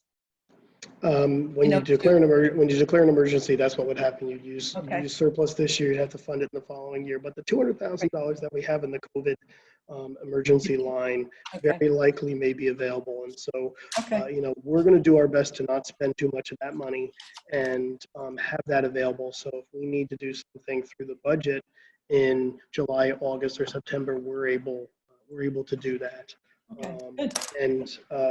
So, you know, before I forget, this is just part of the fiscal plan that has been put together by Councilwoman Vitale, Mayor Conley, administration, and Councilwoman Byrne as the finance liaisons. There is the 1% tax increase. There is a resolution to permit 0% interest on delinquent taxes for up to $10,000. So that'll happen for 3 months. So if people need a break on paying their property taxes, they can take a break and know they're not going to get interest charged. Then the third thing is, as Valerie said, is to go a little slow on the spending. That's on the kind of what we'll call the budgetary CFO side. There are a number of important plans that are put together that the mayor's going to talk about that are targeted through the electric utility. Some people said we should do a 0% tax increase and $1 million, additional $1 million in the electric dividend. That is a shotgun approach that affects everybody. And the plan that has been put together here is a more targeted approach where property owners will receive a benefit because they will receive a lower tax, but property taxes don't impact everyone. I'd like to just point that out, and I see Deb smiling because we talk about that frequently. Property taxes do not impact everyone. They're renters in town. But there will be discussion later on about a very, very significant and large targeted rebate program for the electric utility, which will be used to help certain people. So there's a number of items bundled in this package that will help residents. It's not just what we're talking about here. We have more to talk about this evening. And I'm going to say one more thing, Mayor, if I could. We're going to be awarding Glen Wild tonight, and I know Barbara Hughes and my friends at Torrey J are going to be happy to see that road paved and hopefully fixed before it opens in September. We have a $265,000 grant from the NJDOT, and we don't want to lose that as a funding partner, but we also just need to fix that road. I think we've done a very good job getting a lot of roads fixed. There's a couple that are in bad shape. That's by far the worst one. So we're going to take care of that in the next few months. I think it's also important to Val is know back. that's very, that's an important road that has to be fixed because of the school and that traffic that goes up and down Glenwell. So it's, I had a good conversation with Bob Vogel today, and will probably be one of the safest streets that we're going to have. So, he did a good job on it with the neighborhood. Okay. Is she back? Sorry, I just switched the screen by accident here. So Carmela, did you have more questions or No, no, Okay. I'm good. Thank you. we'll move on to Ms. Rachel? Thank you, Mayor. So I just, acknowledge some of the things in this budget that I think are real highlights and that are making me feel good about introducing the budget tonight. Of course, as we pointed out, we've reduced the funding to our reserve for substation repair from $300,000 to $150,000 this year, which is what allows us to do a 1% tax increase in lieu of a 2%, which acknowledges really that on rainy days like we have now, when we have an urgent matter before us, we don't necessarily set aside the same amount for future repairs or replacement. And this helps to keep money with our taxpayers and time when they may need it. And we're limiting our rate increase for this reason. So I'm in agreement with this and ready to introduce on this basis, but there's some other things that we're preserving in the budget that I just want to highlight. Jim, you mentioned we are preserving, for instance, our $200,000 commitment to renewable energy initiatives in the 2020 budget, which I'm very pleased that we are moving forward with that. We are preserving our commitment to fund our open space trust fund, half of which is used to pay for our bond every year for the MRC turf field. This is, a debt that we continue to pay back with this open space trust fund. And as many have pointed out, we've already taken measures to reduce surplus in this budget long before the world turned upside down 3 weeks ago. And we anticipate that the surplus will be dropping more as a result of economic conditions in the months and perhaps years to come. So I think, yes, we should use our surplus to extend relief, especially to our most vulnerable residents and our small businesses. This is what a rainy day fund is for. But I think this budget has struck a great balance between what we want to do today, what we want to prepare for in the future, and how we can continue to show how our values in Madison are reflected in a sound budget. So I want to thank you, Jim, for working with me and with all of us. Thank you, Carmela, and to the mayor for leading us in many discussions over the last few days and weeks and bringing us to a point where I think the whole council is at a comfort level with the budget tonight. Thank you. Any other comments or questions? All right, so we have we had quite a while ago a motion to introduce and as presented, which is the budget represents close to the marching orders that were given a month ago, but two major changes, and that was the $200,000 line for COVID-19 response, and also reducing the tax increase from 2% to 1%. So with that, can I have a roll call vote, please? Mrs. Vitale, Yes. Miss Bailey, Yes. Miss Byrne, Yes. Mr. Hoover, Yes. Ms. Cohen, Yes. Ms. Ehrlich. Yes. All right, and again, a reminder that this was the introduction of the budget. The hearing will occur on April 27th at 7 p.m., not the previous 8. We're going to stay with the earlier council meeting time until the curfew is lifted. So our public portions will be starting at 7 o'clock for the foreseeable future. We now move on to the next part of the agenda, which is communications and petitions. Mayor, I just want to thank Val Dolan for participating. Apparently there is a hailstorm going on in her neighborhood right now, which is why she's been getting cut out a few times. So just thank you for her ability to keep getting connected. So interesting. Thank you very much. Sorry for the disconnections. Have a great evening. Okay. Thank you, Val. Take care. All right. Any communications or petitions? Yes, Mayor. Mayor and Council received an email dated March 30th from resident Pat Rowe, Pine Avenue, regarding the proposed budget. All right. Now we're on to our first of two invitations for discussion. This is limited to our discussion items that are coming up and also limited to resolutions. If you want to comment on other topics, you have to wait until our second round. With our new platform here, we may have new people coming in, so I'm going to explain how this works. And it's certainly a whole different public discussion than we've ever had before, which normally you step up to the lectern, state your name and address, and write the same on the clipboard. You're welcome to write it on your desk at home, but we're not going to be capturing it. So when we get to the public comment, if you are online right now, there's a method to raise your hand. And so please search that out. You can raise your hand. If you're only on a dial-in, the way to raise your hand is *9. If you change your mind and decide you don't want to speak, you can just do *9 again, and your hand will go down. Michael Pelessier, our communications coordinator, is at the controls, and he is the one that will see the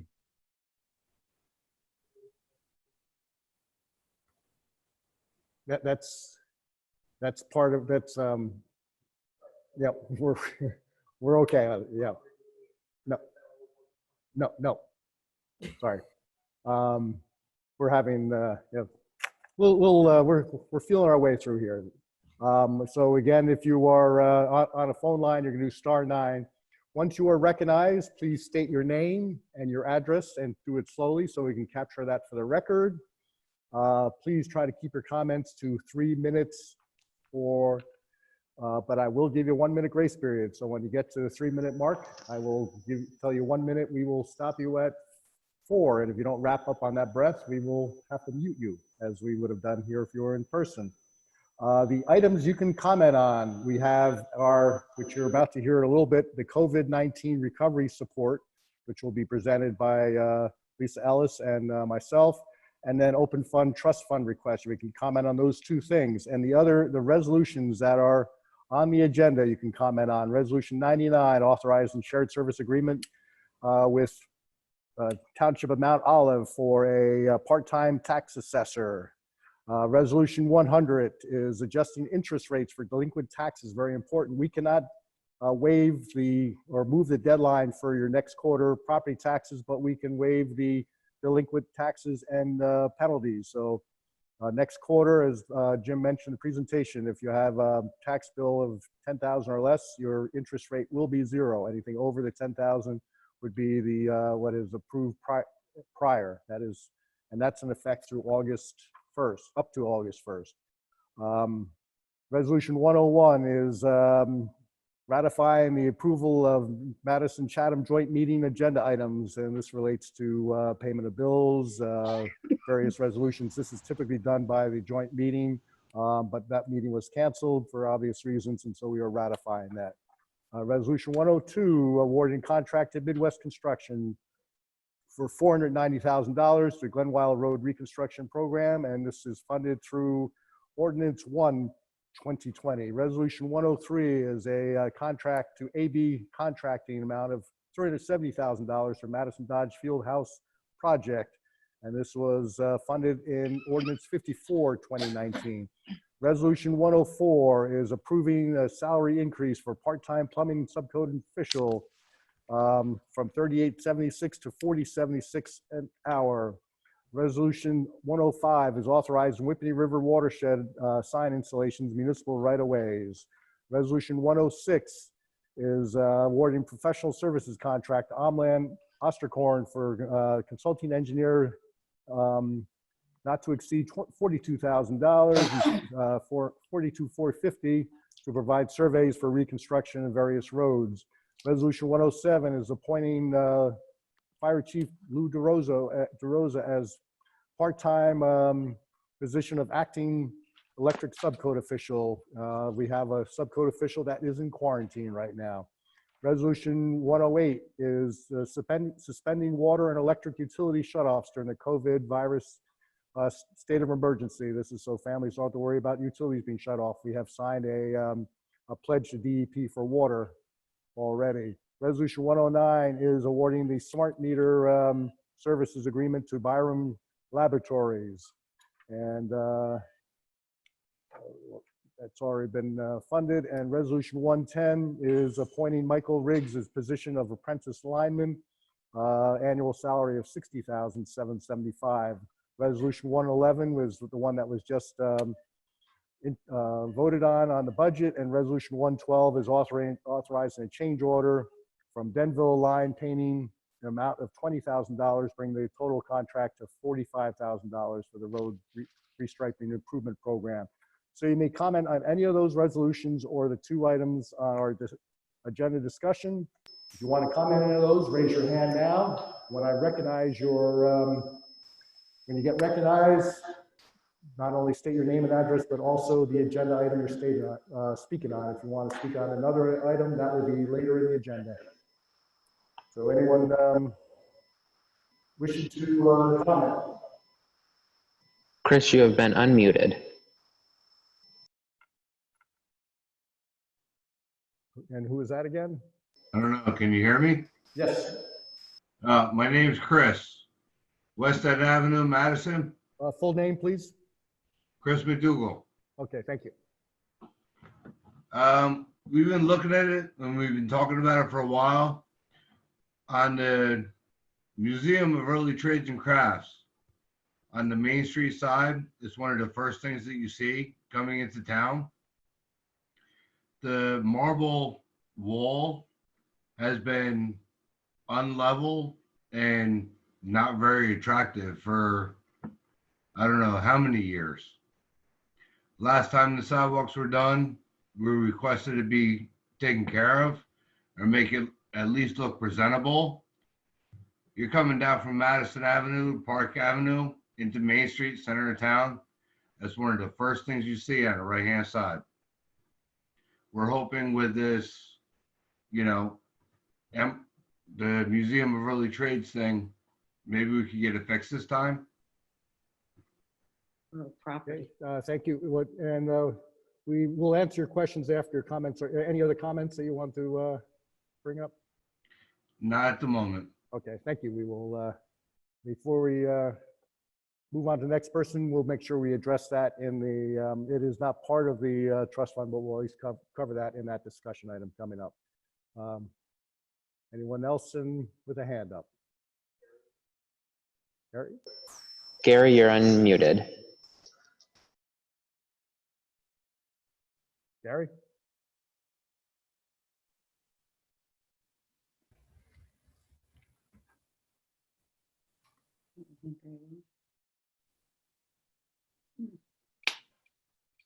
Gary, you were unmuted and you've muted yourself again. Oh, no. Okay, there you go. Okay, I was wondering if, Please state name and address. I'm very sorry, Mayor. This is Gary Herzog, and I'm representing the Madison Eagle. And because it's an unusual meeting and I wasn't able to see all the numbers in the budget presentation, I was just wondering if I could get a total bottom line on the dollar figure of the budget and a total for the taxes that will be raised for, and if possible, what the tax rate was last year and what it will be in 2020. Okay, thank you, Gary. Any other comments or questions, and then we'll respond. No, thank you, Mayor. Okay, thank you for all your coverage in this difficult time. So we will be, everything that was presented tonight will be posted, and we will make sure that, Gary, you get a copy so that you can share that through the Madison Eagle. Anyone else wishing to speak? No. Please keep in mind, you only have one opportunity to speak, and so if you want to speak again, you have to wait for the second comment period. So if you've already spoken, please wait for the second one. Anyone else that hasn't? Jennifer, you can unmute yourself.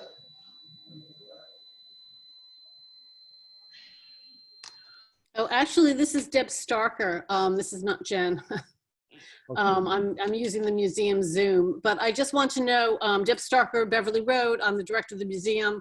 If someone wants me to comment on that question that came up about the sidewalk, I'm happy to do so at some point. You've got, it's an agenda item and you've got your 4 minutes, so you may comment on that now.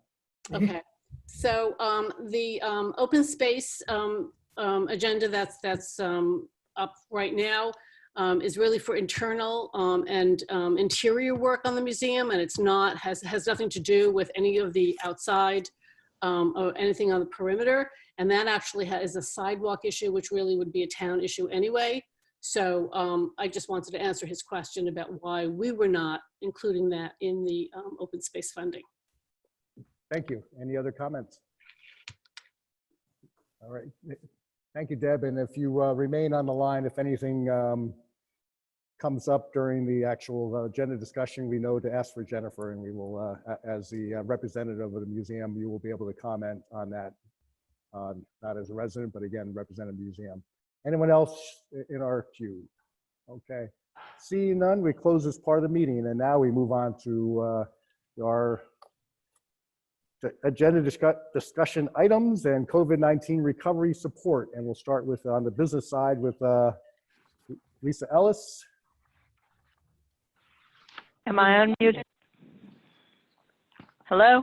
Yep. Okay. Thank you for allowing me a few minutes to present this evening. We've covered this, but these are very challenging times. We've watched the world change absolutely overnight. Our small businesses have gone from thriving to struggling to adapt, but they are rising to the challenge with typical Madison pride, heart, and perseverance. I want to update you on a little bit of what's been happening in the last few weeks, as everyone has been trying to adjust to this hopefully temporary new normal. Our first priority has been to communicate as much as absolutely possible. Emails have been sent as new directives have come from the governor's office on different business operations, and as new relief programs and initiatives have been coming online. Another email was sent out today to business owners highlighting the grants and loans available through the Federal Small Business Administration. A webpage on RoseNet has been created to house all the information, and it has been updated regularly as new programs come online so that it can be referred to as often as necessary. Chamber Executive Director Karen Giambra and I have also been sending out the Madison Marketplace newsletter every week rather than twice a month, making sure that all kinds of information has been included about the virus itself, business initiatives, just about everything, and being able to link back to the borough resources as well. Next slide, please. We have also been posting and sharing on I Love Madison NJ nonstop. These extra efforts allow for expanding the free marketing reach for our businesses. Resident and dedicated volunteer Rachel Barry proposed the creation of a Google Sheet to help customers track changes to business hours, offers, and adjusted shopping processes.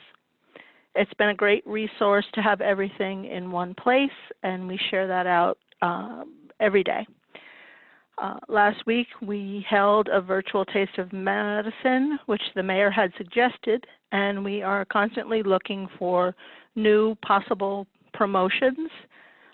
We want to do whatever we possibly can to help support our businesses through these uncharted waters.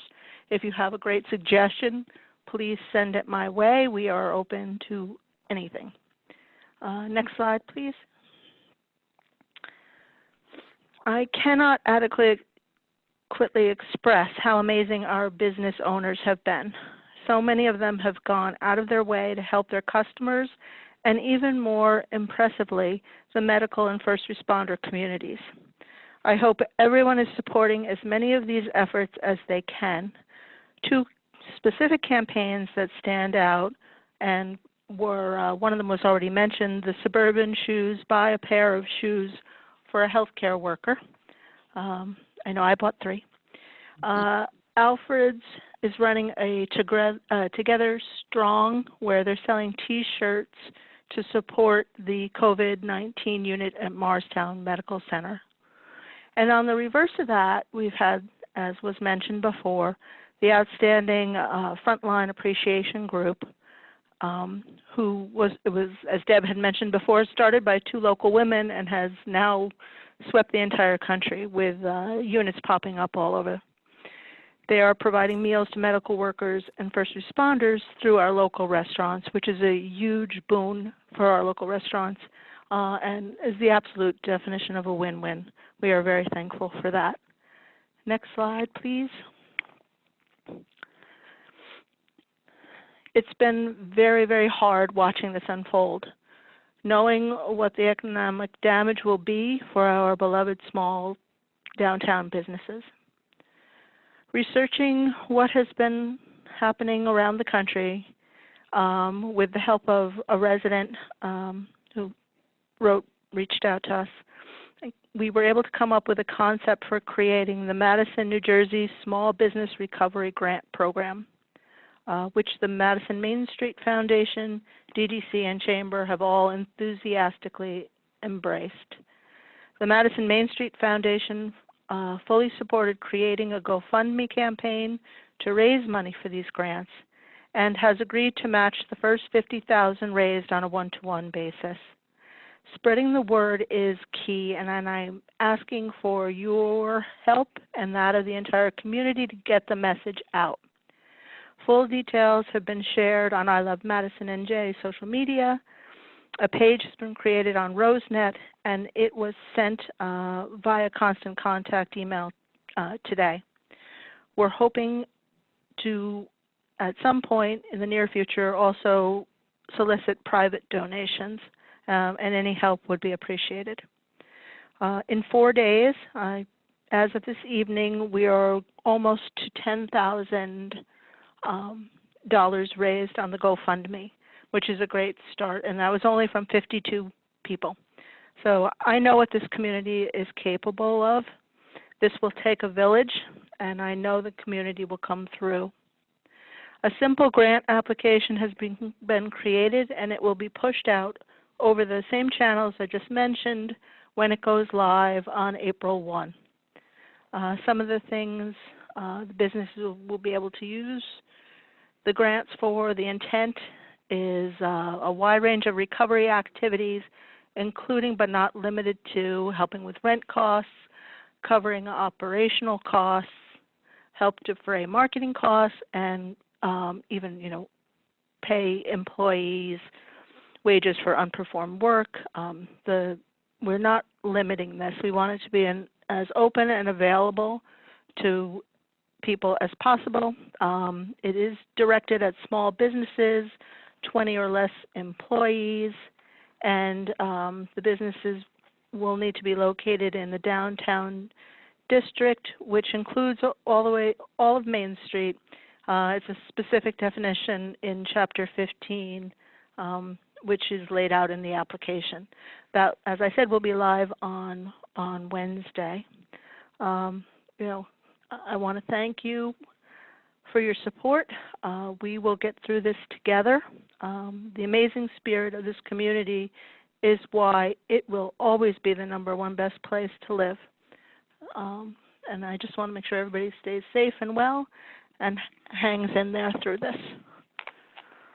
Thank you, Lisa. I'm going to share some more initiatives shortly, and then but before that, we'll let council members take some or ask you some questions that may come up. But I just want to reinforce the common theme tonight is that Madison is in a position that most communities are not in, and it's the fiscal management that has put us there, but it's also thinking outside the box. There's 2 positions that have been key in this last couple of weeks, and Lisa, your position as our business development director, obviously your role has changed drastically. Our downtown was just cruising. I can't, having grown up in this town, the last time it had such an energy level, and that has changed, and the ripple effect that we have seen is dramatic. Think about there's offices down there. The offices are empty. They're not going into the stores. You think about, okay, some of these restaurants are doing takeout and they're getting by. A lot of these restaurants relied on catering to also survive. The catering business is gone for now. We don't know how long this will be. So your programs here and your leadership will make a big difference. The other position that we added recently is our communications coordinator. The man behind our controls tonight, Michael Plessier, has been working 7 days a week, endless hours to get the word out and to make sure we're in this position to make this happen. I just wanted to get that out there. Any questions or comments on Lisa's presentation? Okay, thank you. We'll go on to the next slide.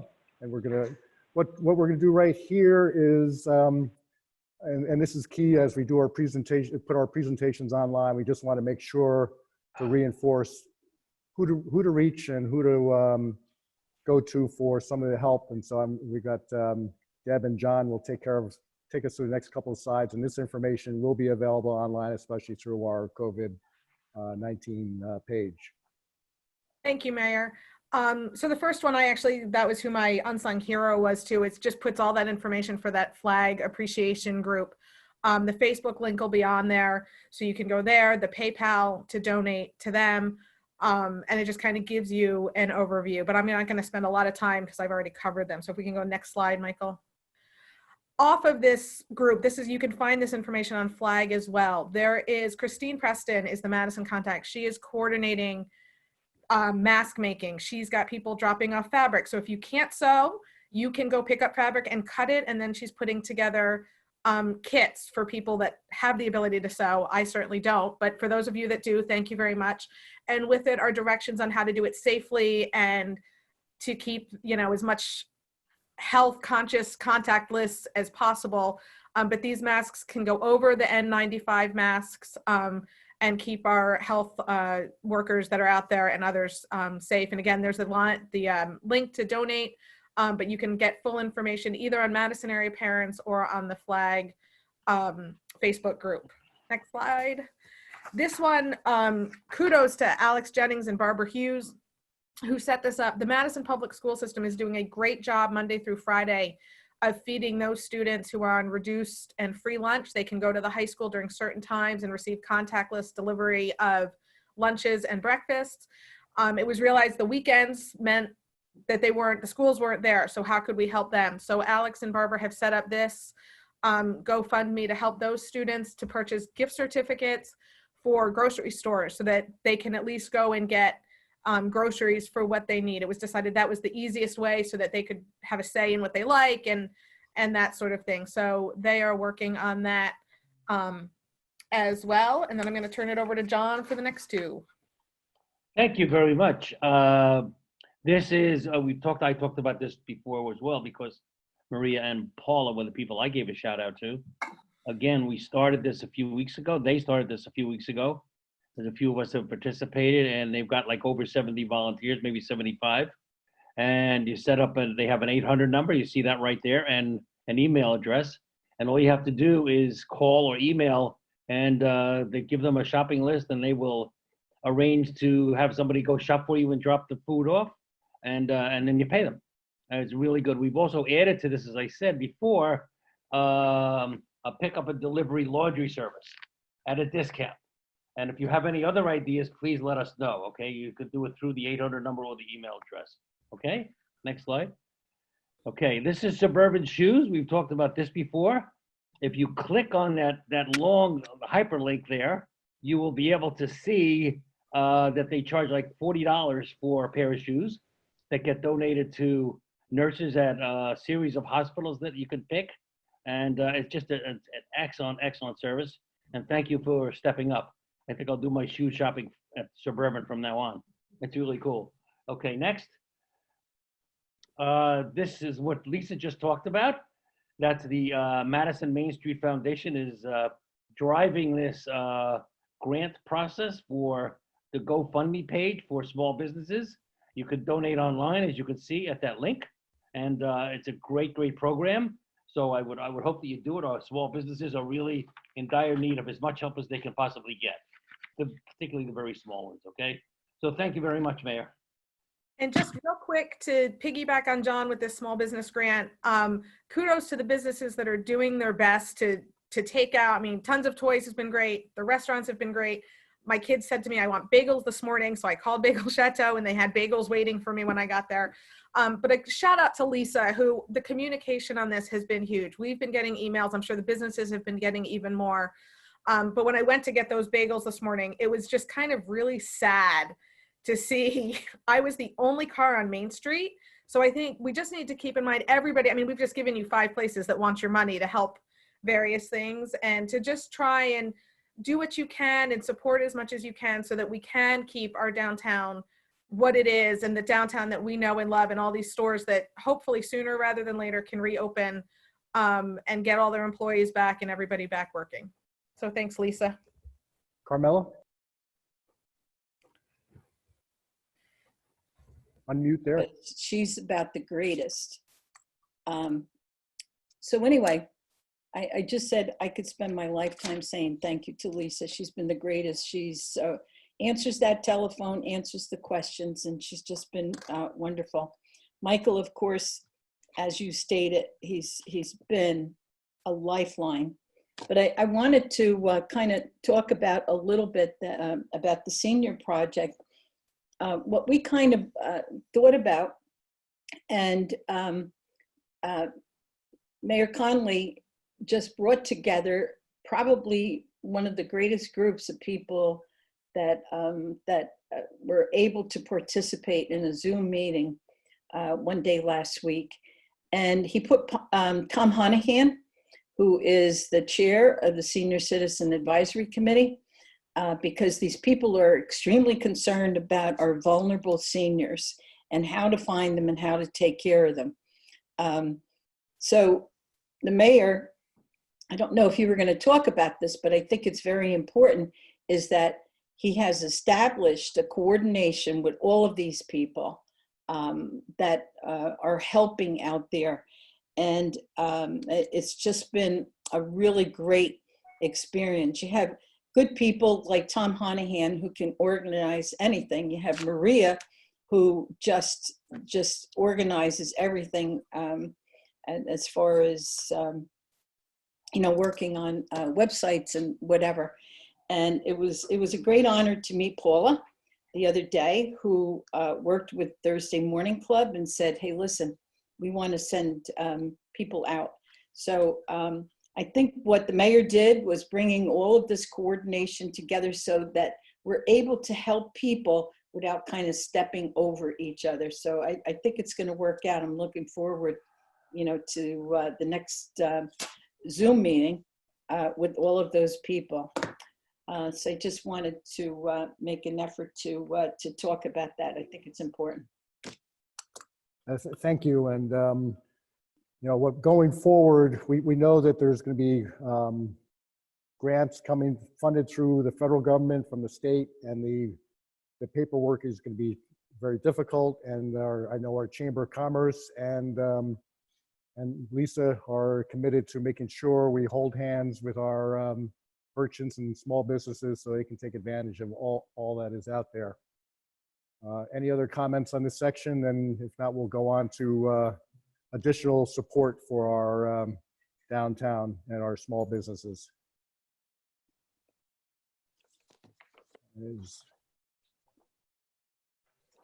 We're about to change PowerPoint presentations in a second here.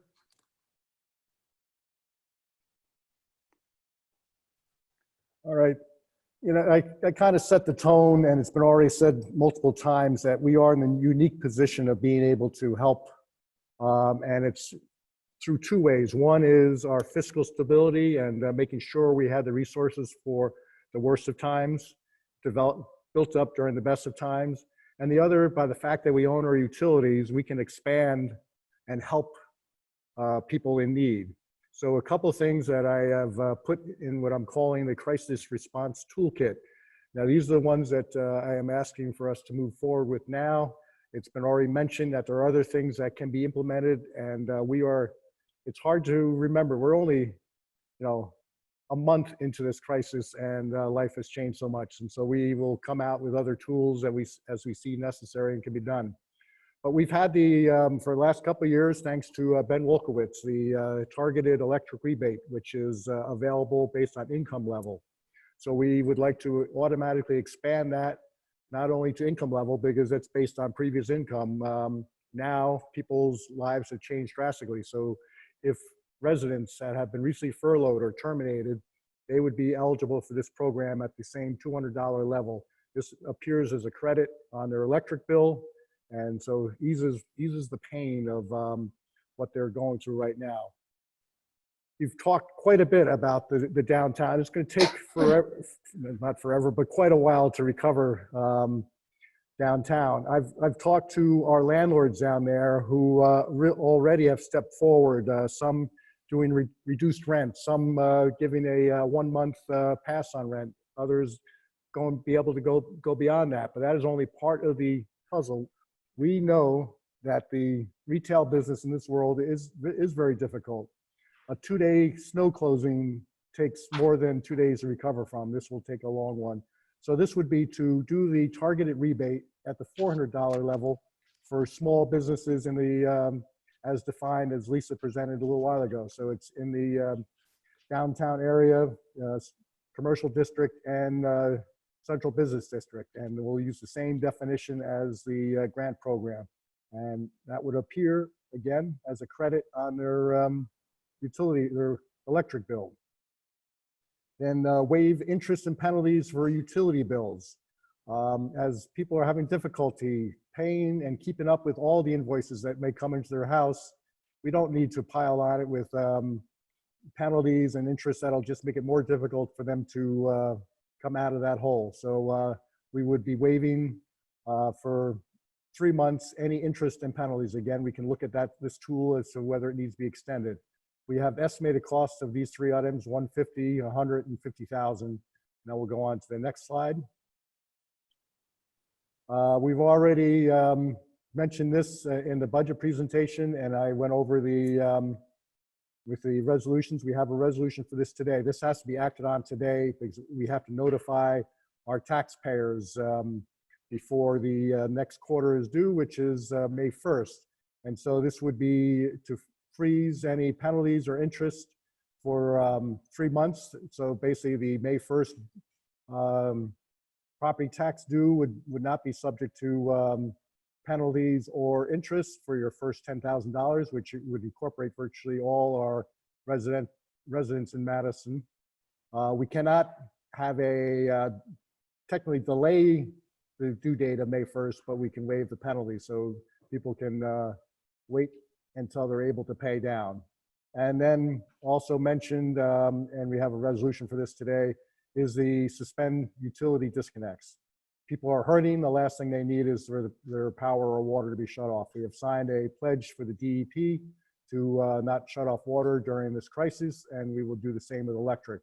One of the key things with this last one is our utility billing department will be on top of it to make sure that residents or businesses that might be running up a bill are aware of what their payable is and can put together a payment plan to bring it down for when we begin to come out of this crisis.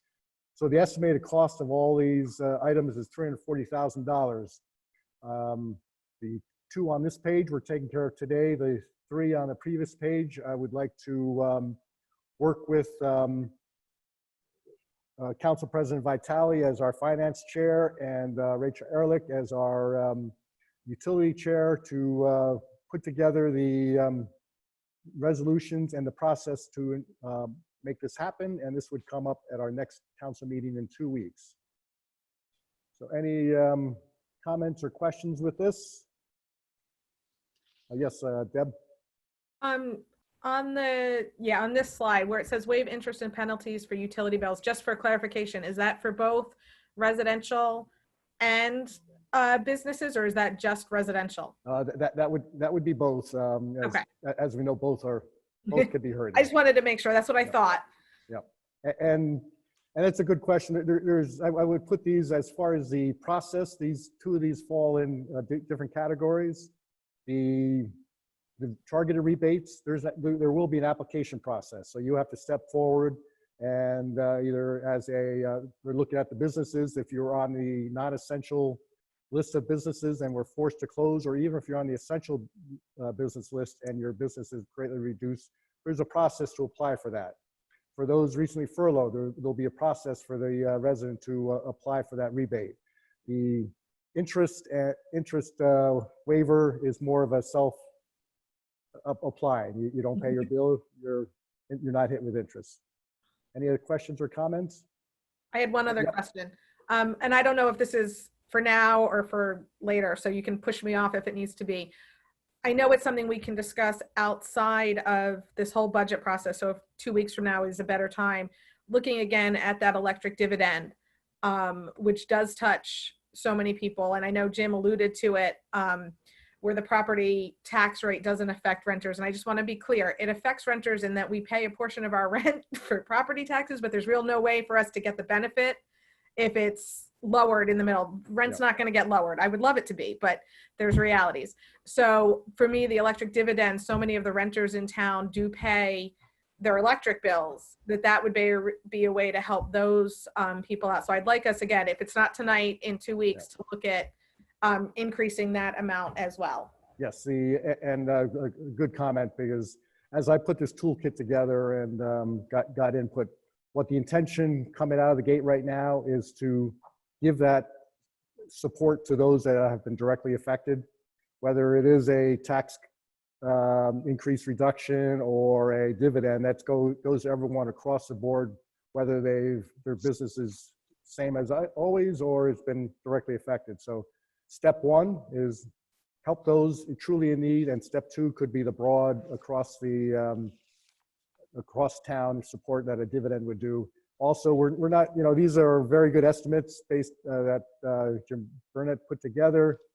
We don't know exactly how big the need is, and so then we'll understand later what we can do with dividend-wise if that is a decision. Any other questions or comments?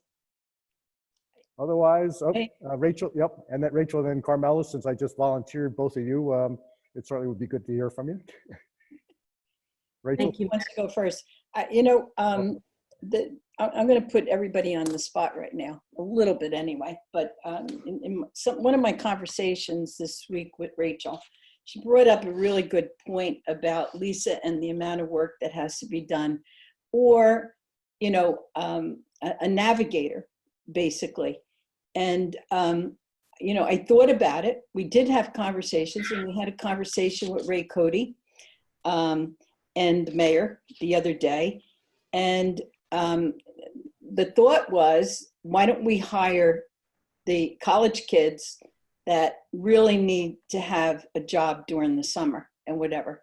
They're coming in as interns anyway, but Rachel, your thought as a navigator was like very good, and it kind of brought us to a point that Lisa does need help, in processing those applications and whatever. And the kids are smart. We've had the greatest interns ever that ever work in the building. So I want to just bring that up, that the administration has decided that that's going to kind of help Lisa at this point. So I think that's it's a good way to help struggling college kids as well too. Yeah. So I think it's a great point, which can be funded as through our COVID response $200,000 budget line.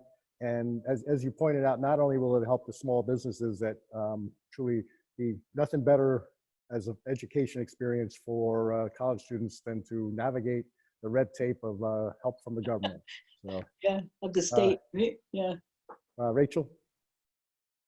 Thanks, Carmela. Yeah, just to expand on that for a minute, the idea would be to create, similar to the Medicaid navigators that exist that help people understand and obtain benefits that are available to them. The idea would be to help both our small businesses and our residents understand and apply for the tremendous package that the New Jersey State Economic Development Authority has rolled out. Last week, they announced the $75 to $100 million package that is going to aid our small businesses. I was struck by, for instance, the direct grants to small businesses as well as guaranteed loans. And the idea of having someone in Madison who can help all of our small and medium-sized businesses take advantage of these programs, to me, you know, what we can do is significant, but the state can go above and beyond what Madison can do, and helping our residents take advantage of that, I think, is a tremendous use of our resources. So thanks for bringing that up, Carmela. And I just want to point out, this is a great time to acknowledge that our electric surplus has allowed us to do something very few, if any, other municipalities can do. What the mayor has outlined here is a $340,000 relief package that's intended to provide direct economic relief to the people, to rescue workers, communities, and small businesses in a time of need. And I think it's worth pointing out that this is a dividend, if you will, that our electric surplus is paying out to in a time of great need. And I think this is something we can all be grateful for. And I'm looking forward to working with Council President and with you, Mayor, to create and roll out these programs as quickly as possible. Thank you, and thank you for emphasizing the utility, because these are fully funded through the utilities, which is why we don't need to act on it as part of the budget, but we'll be able to do it through utilities. Any other comments? Unless there's any objection, I assume we have consensus to move forward, and we'll have the resolutions that will be presented at the next meeting and further discussion. Thank you very much. Open Space Trust Fund requests, Astrid. Wow. Yeah, It's been a long meeting. It is a long meeting, yes. Okay, there are two requests. The first one is the Museum of Early Trades and Crafts grant request for $71,580.20. They're requesting this 20% match from our fund, which is required by the Morris County Historic Preservation Trust. They've got a grant proposal for restoration work for the building's interior. So it's like the last phase of a multi-year project where they have gotten a grant every year to protect the building that is owned by the borough, but that they are great stewards of, and they plan to continue the protection of the building. The project includes desalination, cleaning and removal of previous inappropriate paint, retooling, protection, and stenciling. The total cost of the project is $357,901, and they're just asking for us to make a contribution of $71,502. And the Open Space Committee heard the application and unanimously approved the application to go before the council requesting approval of the grant. Then the second grant is for the Masonic Lodge, and this is a very important historic building on Main Street. It is part of our Main Street streetscape. It is a very historic building, one of the first buildings in Madison. It was the old Presbyterian church. It's now owned by the Masons, Masonic Lodge number 93. We are, the borough is working with them in partnership to save the building. And the first grant request is to prepare architectural plans and specifications for the restoration of the building. Then the following year, we will ask for construction money from the County Historic Trust Fund. So they need a match from us, and they're seeking $48,160 in grant funds, and a full grant application will be submitted April 24th, 2020. This initial phase costs $60,200. The concept of preserving the lodge has been discussed by the Open Space Committee. We just haven't had a meeting to actually approve this amount, but it's approval for a recommendation to the council. The council has the ultimate authority to make the decision whether we want to grant this request or not. But it's very difficult to find ways to hold on to our history here, you know, and we have this open space, historic preservation, and recreation trust fund for that reason, to protect these gems. And with the Masonic Lodge, we will be talking about partnerships for using the building together, which will be a nice thing to be able to do. And so I recommend that we approve this funding also. And thank you for that, and thank you for your presentation, all the work with the open space. By far, more money has gone into open space, recreation, all that, and part of this fund is for historic preservation, and so this is very important. As you mentioned, that in order to get some of these grants, the opening of the Masonic Lodge to the public would be part of it, and so it'd be great to have people see, not only driving by this beautiful building, but to see it. And of course, the museum, the James Library is Madison's building, and it's been a great partnership to keep that going all these years. Any comments or questions?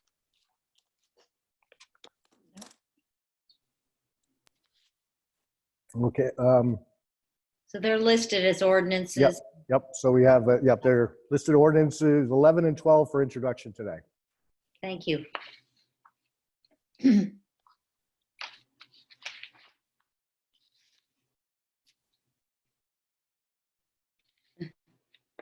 What happened?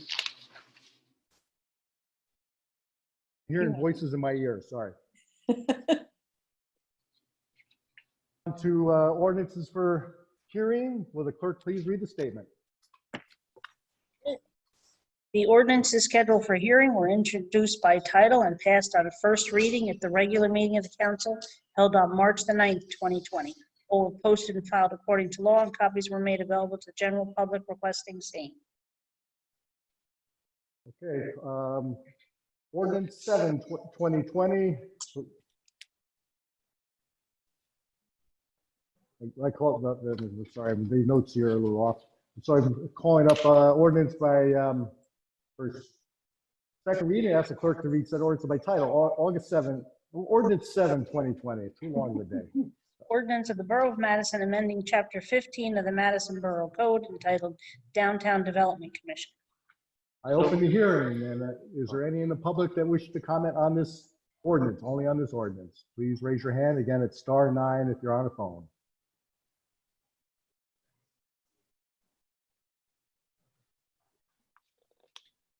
Again, this is only to comment on this ordinance.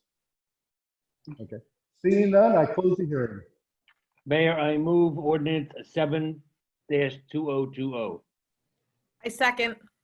Any council discussion? Roll call vote, please. Mrs. Vitale? Yes. Yes.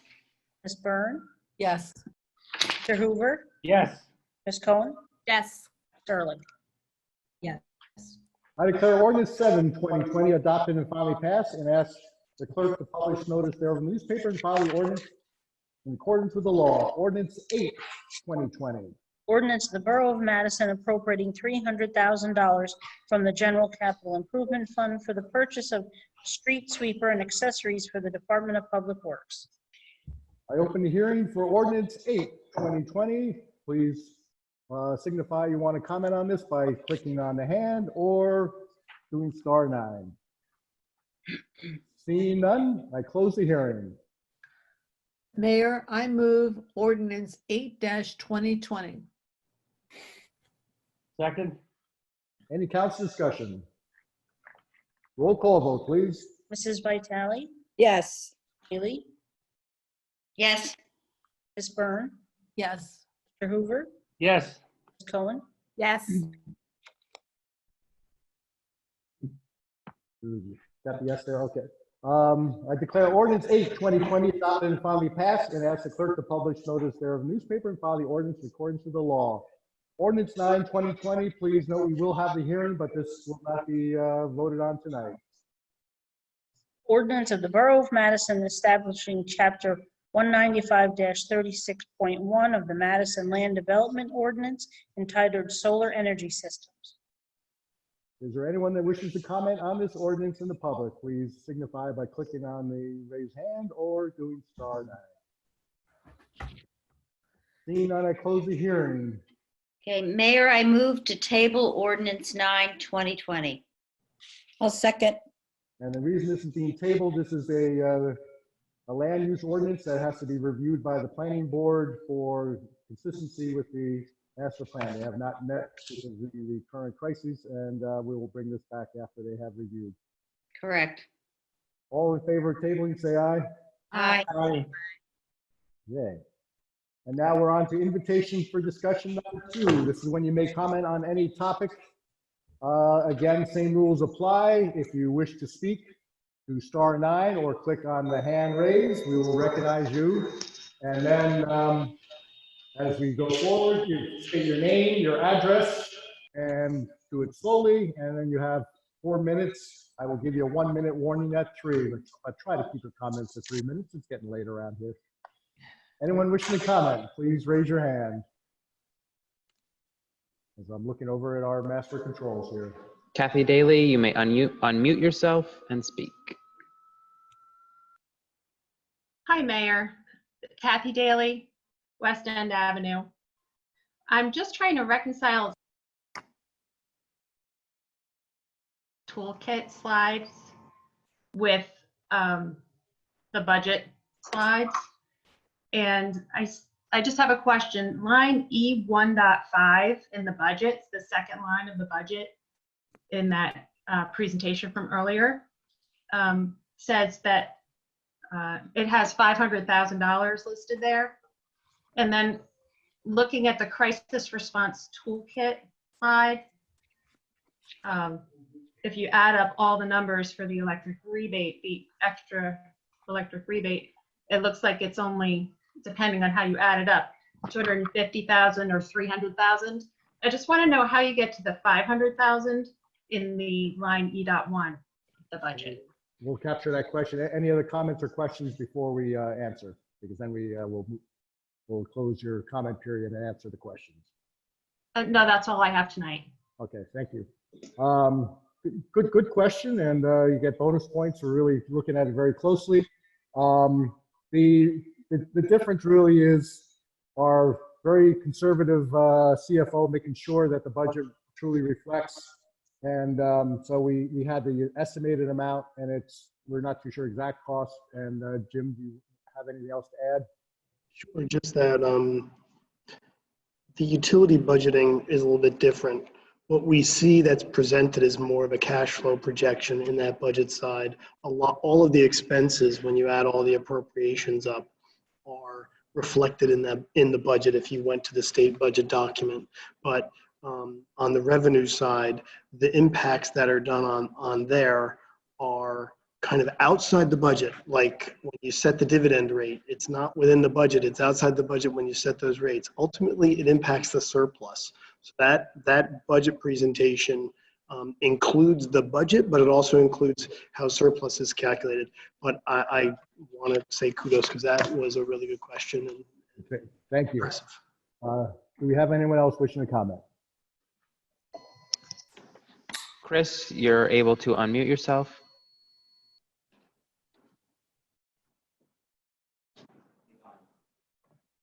Chris? Going once? Can you hear me? Oh, yep, now we can hear you. Okay. You have to state your name and address again, even though you spoke earlier.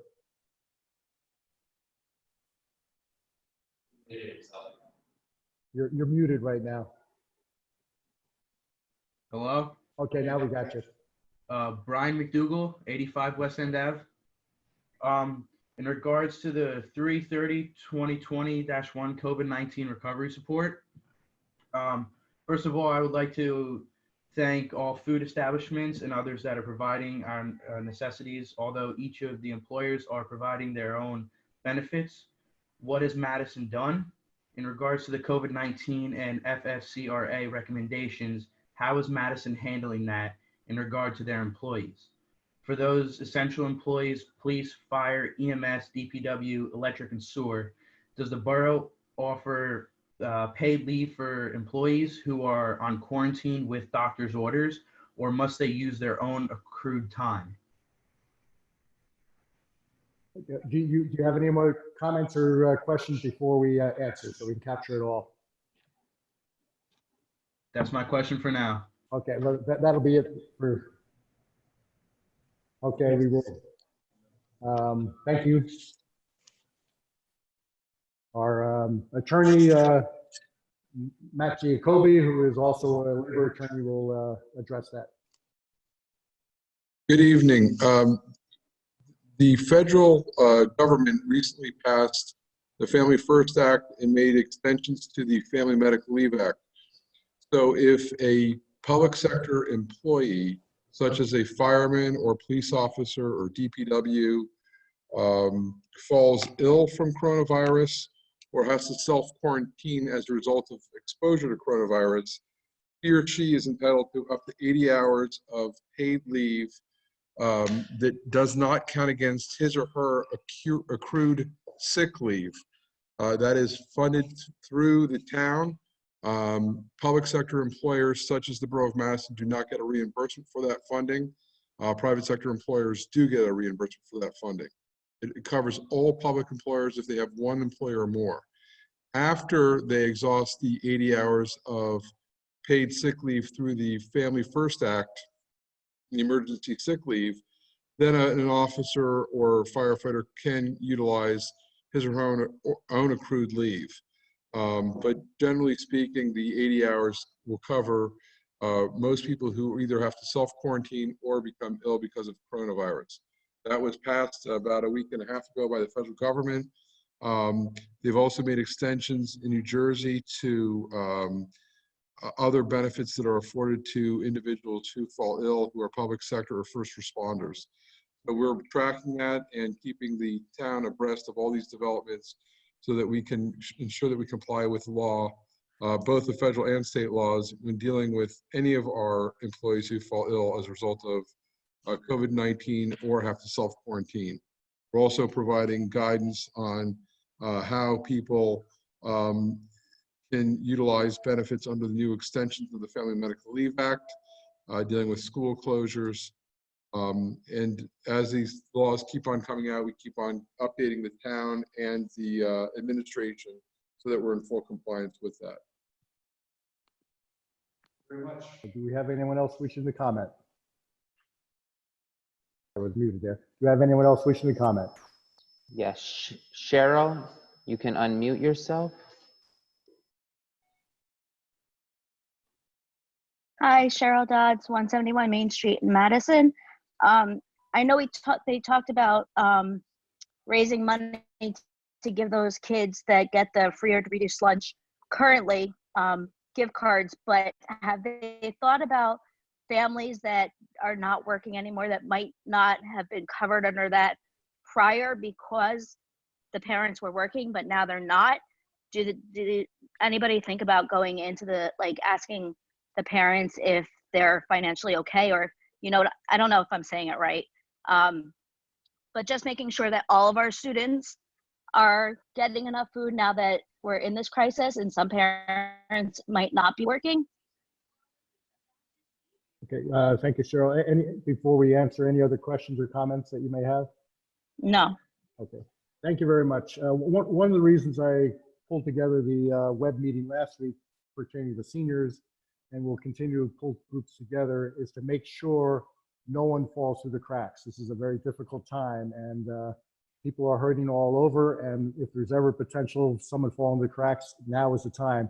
So please, you know, and everyone that is watching this meeting or will watch it later, if you find anyone that is in need, please send the information, you know, with preserving some confidentiality, but give us the information. We've got amazing volunteers working across the town and the different ready to step forward. So thank you, and we will keep those on the radar too. Deb, you have something to add to that? Just real quick, you may also want to, because the schools are actually the one that are doing the giving out the lunches Monday through Friday. It may be worth reaching out to Mark Schwarz and Heather Reddy, who's the Board of Ed president, and mentioning it to them as well, because they may have something in place that we don't know about. Thank you. Thank you for adding that. Anyone else wishing to comment? Seeing none, we close this part of the meeting. And now we move on to introduction of ordinances. Will the clerk please read the statement? Ordinance is scheduled for first reading, have a hearing date set for April the 13th, 2020. All will be published in the Madison Eagle, posted on the bulletin board, and made available to members of the public requesting copies. Call up ordinances for first reading and ask the Borough Clerk to read said ordinances by title. Ordinance 11-2020. Because of a numbering problem with the budget, this will be Ordinance 10-2020. Ordinance of the Borough of Madison appropriating $71,580.20 from the Municipal Open Space Trust Fund as matching funds for the restoration work at the Museum of Early Trades and Crafts. Mayor, I move ordinance 10-2020.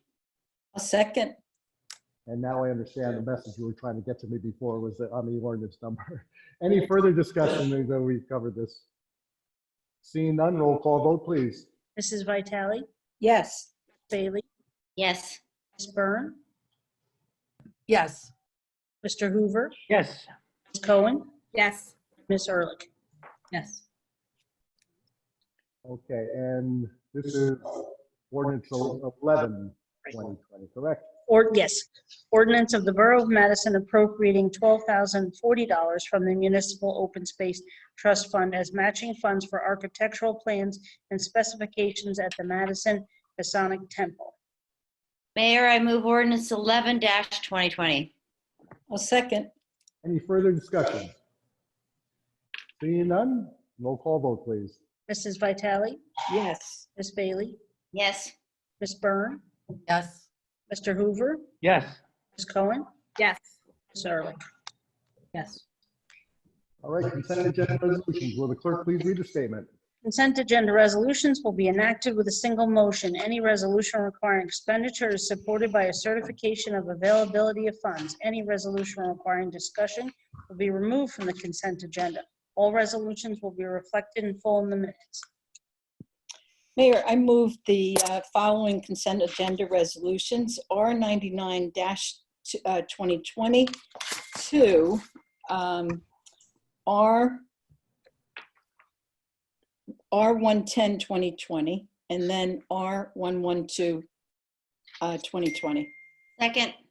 And again, for those watching at home, I went through all these resolutions. Any further discussion or any that need to be pulled? Roll call vote, please. Mrs. Vitale? Yes. Bailey? Yes. Yes. Mr. Hoover? Yes. Ms. Cohen? Yes. Ms. Ehrlich? Yes. There is no unfinished business. Approval of vouchers. Will the clerk please read the voucher registry? Okay, for the current fund, $4,034,450.54. General Capital Fund, $31,157.63. The Electric Operating Fund, $705,720. Excuse me. For the Electric Operating Fund, it's $705,726.96. Electric Capital Fund, $16,354.63. Water Operating Fund, $37,514.95. And for the trust, $64,943.64. The total is $4,890,148.35. Mayor, I move the vouchers. Second. Any discussion? Roll call vote, please. Mrs. Vitale? Yes. Ms. Bailey? Yes. Ms. Byrne? Yes. Mr. Hoover? Yes. Cohen? Yes. You got that? Yes. Okay. All right. There is no new business. Rachel, want to move for adjournment? No. Mayor, I move that we adjourn our first ever Zoom meeting. Council members, thank you all. Public that came in, thank you, and all be well. Take care of ourselves. Take care of our loved ones. Take care of our neighbors. Stay healthy. Thank you, everybody. Stay healthy. Now. Well.